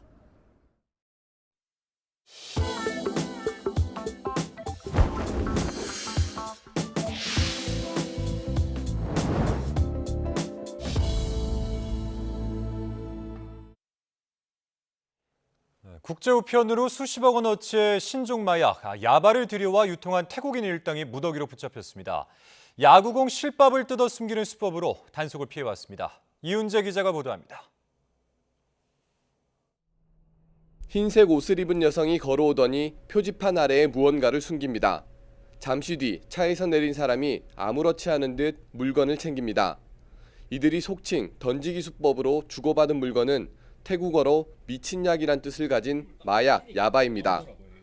필로폰을 포함해 각종 환각물질을 섞은 것으로 공격성을 키우고 피해망상 등 심각한 정신장애를 일으키는 신종 마약입니다. 이런 야바를 밀수해 국내에 유통하고 투약한 혐의로 태국인 47명이 무더기로 붙잡혔습니다. 야구공 실밥을 뜯은 뒤 마약을 넣고 다시 포장한 뒤 국제우편으로 밀반입한 겁니다. 지난 8월부터 넉 달 동안 이렇게 들여온 마약만 8만 2천 정, 41억 원어치에 이릅니다. 주로 농촌이나 공단 주변에 모여 사는 태국인 불법 체류자를 대상으로 유통했습니다. 일부 피의자는 출근하기 전 투약하거나 근무 중에도 약을 먹어 환각 상태에서 일한 거로 알려졌습니다. 이분 같은 경우는 야구공 안에 이제 넣어가지고 다시 실밥을 깨매서 아주 교묘하게 위장한 것이 특징적인 점이라고 할 수 있겠습니다. 그 외국인 밀집 지역에 있는 태국인들이 이런 범행을 저질렀습니다. 그 대부분 불법 체류자고. 경찰은 이들 가운데 35살 A씨 등 16명을 구속하고 31명을 불구속 입건해 강제 추방했습니다. 또 유통되지 않은 마약 33억 원어치를 압수하고 태국에 있는 밀반입 총책 등 공범 5명을 국제형사경찰기구, 즉 인터폴에 적색 수배했습니다. YTN 이윤재입니다. 최근 SNS를 통한 마약 거래가 활발해지면서 10대 사범들이 크게 늘고 있습니다. 더 큰 문제는 단순 투약이 아니라 유통에까지 가담하고 있다는 사실입니다. 김영수 기자가 보도합니다. 평범한 우편함 속 위쪽을 카메라로 비추니 뭔가 붙어있는 게 보입니다. 바로 마약입니다. 이른바 던지기 수법인데 SNS를 통해 거래됐습니다. 이런 거래 수법은 갈수록 늘고 있습니다. 지난 8월부터 4개월 동안 무려 1,900여 명이 인터넷에서 마약을 거래하다가 붙잡혔습니다. 지난해 같은 기관과 비교하면 60% 넘게 급증했습니다. 온라인 암시장으로 불리는 다크웹이나 텔레그램을 포함한 SNS가 주요 통로가 되고 있습니다. 추적은 어려워지는 동시에 접근은 쉬워지다 보니 마약 유혹에 넘어가는 10대도 급격히 늘고 있습니다. 지난 4개월 동안 검거된 10대는 모두 400여 명, 지난해 같은 기간보다 5배가 넘는 수준입니다. 지난 5년 동안 통계로 넓혀봐도 올해 들어 10대 마약 사범 급증세가 확연합니다. 이 때문에 10대가 차지하는 비중도 벌써 5%를 넘었습니다. 숫자가 느는 것도 문제지만 단순한 호기심에 따른 투약이 아니라 유통까지 가담하기 시작해 더 큰 문제입니다. SNS를 통해서 이전보다 이제 마약에 접근할 수 있는 환경이 조성되면서 이를 통해서 10대들이 경제적인 이유 때문에 유통에 가담하고 있는 사례가 발견되고 있습니다. 지난 4개월 동안 붙잡힌 전체 마약 사범 3명 가운데 1명은 온라인으로 거래했습니다. 경찰은 인터넷 마약 광고를 수시로 삭제하는 동시에 청소년들을 대상으로 한 교육도 강화할 예정입니다. YTN 김영수입니다. 웹툰 작가 조우민 씨 아들의 정서를 학대한 혐의로 기소된 특수교사 재판에서 교사에 의한 정서 학대로 판단된 사안이라는 증언이 나왔습니다. 경기 용인시청 공무원은 오늘 수원지방법원에서 열린 특수교사 A씨의 아동학대 혐의 재판에 증인으로 나와 교사의 언행이 피해 아동 정서 발달에 영향을 미쳤다는 결론은 부서 회의를 거친 공통된 의견이었다고 밝혔습니다. 다만 이 공무원은 이어진 A씨 측 증인 신문에서 녹취록은 전체가 아니라 문제가 된 5분 정도를 들었고 해당 발언을 한 경위는 당사자인 교사에게 물어보지 않았다는 취지 답변을 했습니다. 자신을 흉기로 위협한 직장 동료와 계속 같은 공간에서 일을 해야 한다면 얼마나 불안하고 고통스러울까요? 실제로 이런 일이 강원도 춘천의 한 대학병원 장례식장에서 벌어졌습니다. 홍성욱 기자가 취재했습니다. 사무실 안에서 말다툼을 벌이는 두 사람. 고성이 오가다 몸싸움을 시작합니다. 급기야 서랍 안에서 빨간색 커터칼을 꺼내든 남성. 상대방 멱살을 잡은 채 위협합니다. 지난 1월 강원대학교 병원 장례식장 사무실에서 업무 분담 문제로 갈등을 빚어오던 두 사람 사이에서 발생한 사건. 저의 멱살을 잡고 칼을 이제 꼽은 상황에서 저의 어떻게 보면 배 향한 부분을 해서 이렇게 들이댔어요. 근데 저는 거기에 대한 엄청난 위협감을 느꼈고 생명의 위협을 느끼면서 이 일로 흉기를 꺼내든 B 씨는 특수협박 혐의로 지난 8일 법원 2심에서 징역 8개월에 집행유예 2년의 판결을 받았습니다. 문제는 병원 측의 대응. 병원은 양측 모두 잘못이 있다고 보고 두 사람 모두에게 1개월의 직위해제 징계를 내렸습니다. 한 달 후 복직한 두 사람.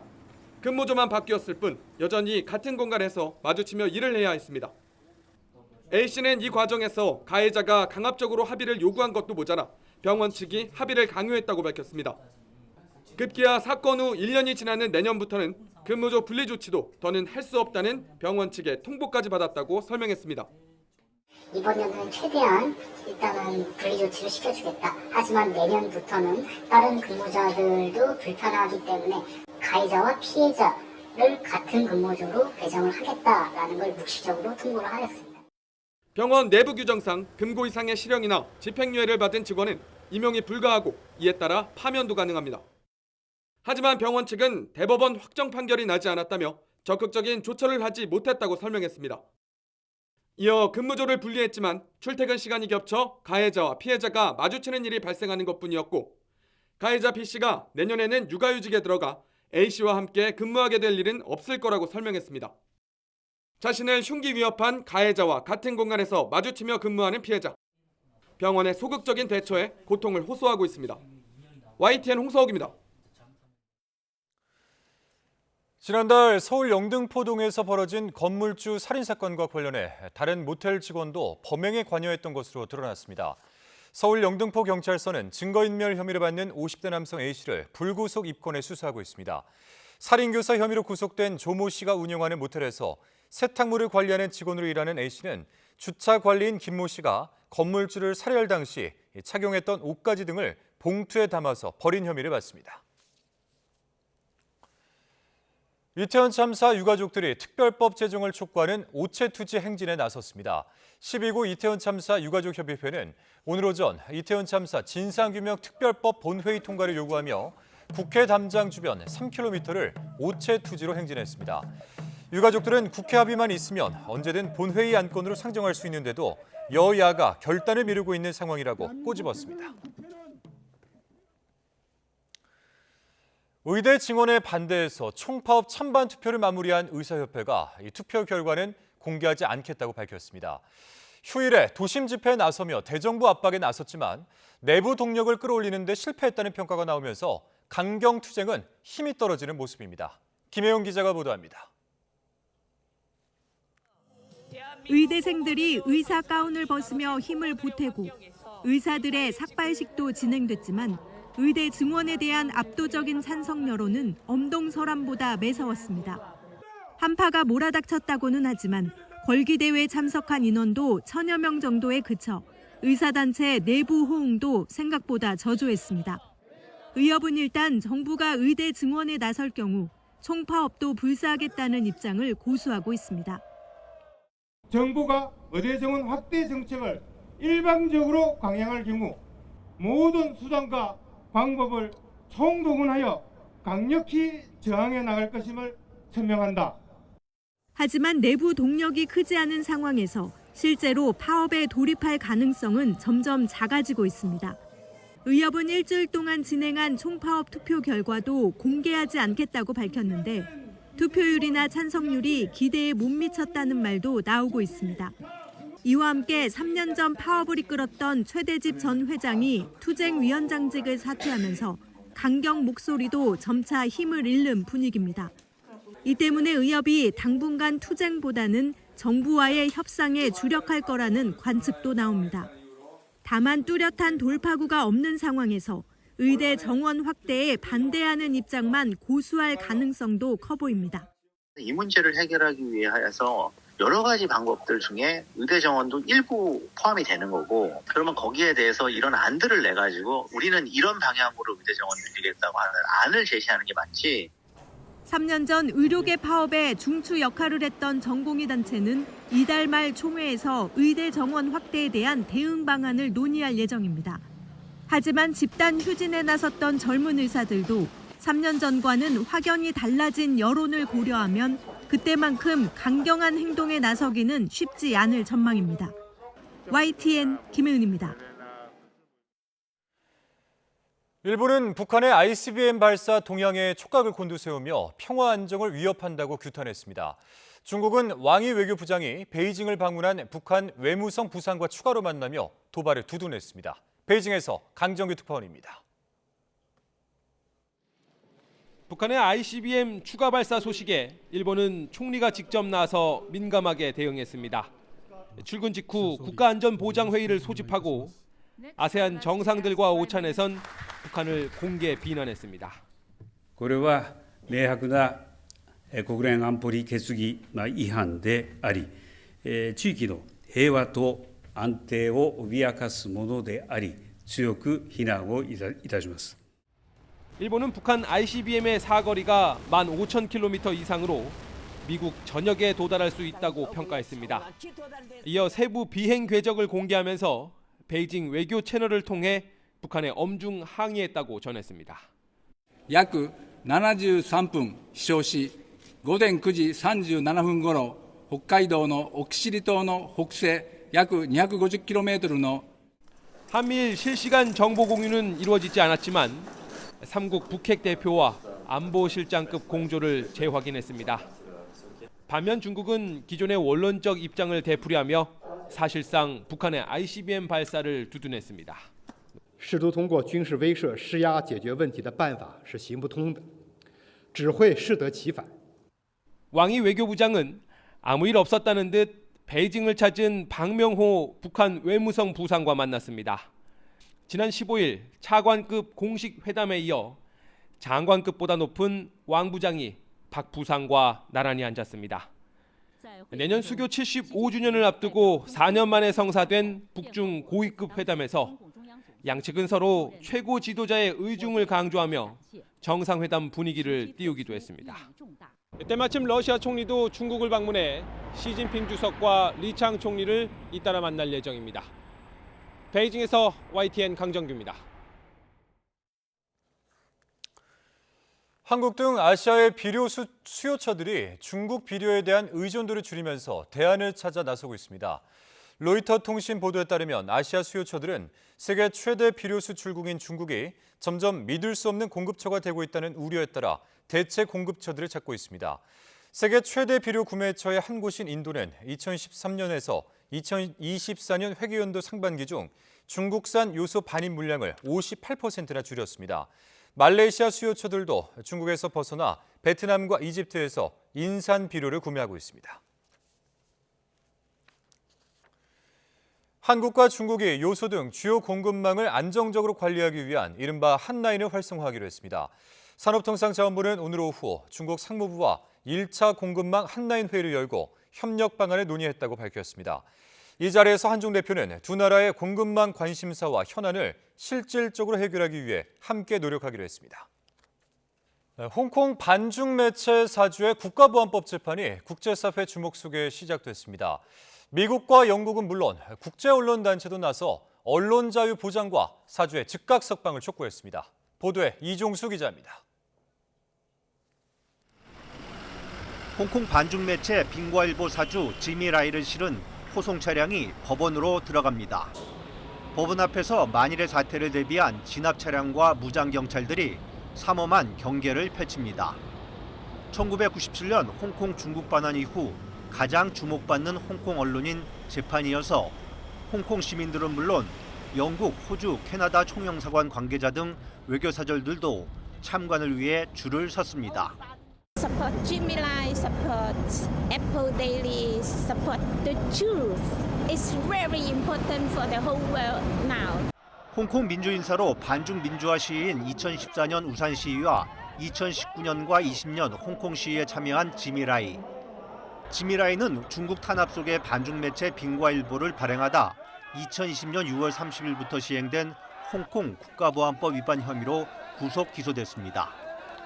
홍콩 보안법은 외국 정부나 단체 등의 홍콩과 중국에 대한 봉쇄나 제재 조치를 촉구할 경우 외세 결탁죄로 규정해 최고 무기징역에 처할 수 있도록 하고 있습니다. 이번 재판은 홍콩 정부가 임명한 3명의 판사가 배심원 없이 진행하며 라이가 요구한 영국 변호사 선임은 거부됐습니다. 지미라이의 아들은 이번 재판이 결론이 이미 정해진 엉터리 재판이라며 최근 영국 외무장관을 만나 도움을 요청하기도 했습니다. Because it's a complete show trial. The result is already predetermined. It's a trial with 3 government-appointed judges. No jury. 데이비드 캐머런 영국 외무부 장관은 홍콩 국가보안법이 홍콩의 중국 반환 이후 50년 동안 언론 자유를 보장한 협정에 위반된다며 지미라이의 즉각 석방을 촉구했습니다. 매슈 밀러 미 국무부 대변인도 민주화 운동가이자 언론 소유주 지미라이 기소를 규탄한다며 즉각 석방을 촉구했고 국경 없는 기자회 등 국제 언론 단체도 석방 촉구에 가세했습니다. YTN 이정수입니다.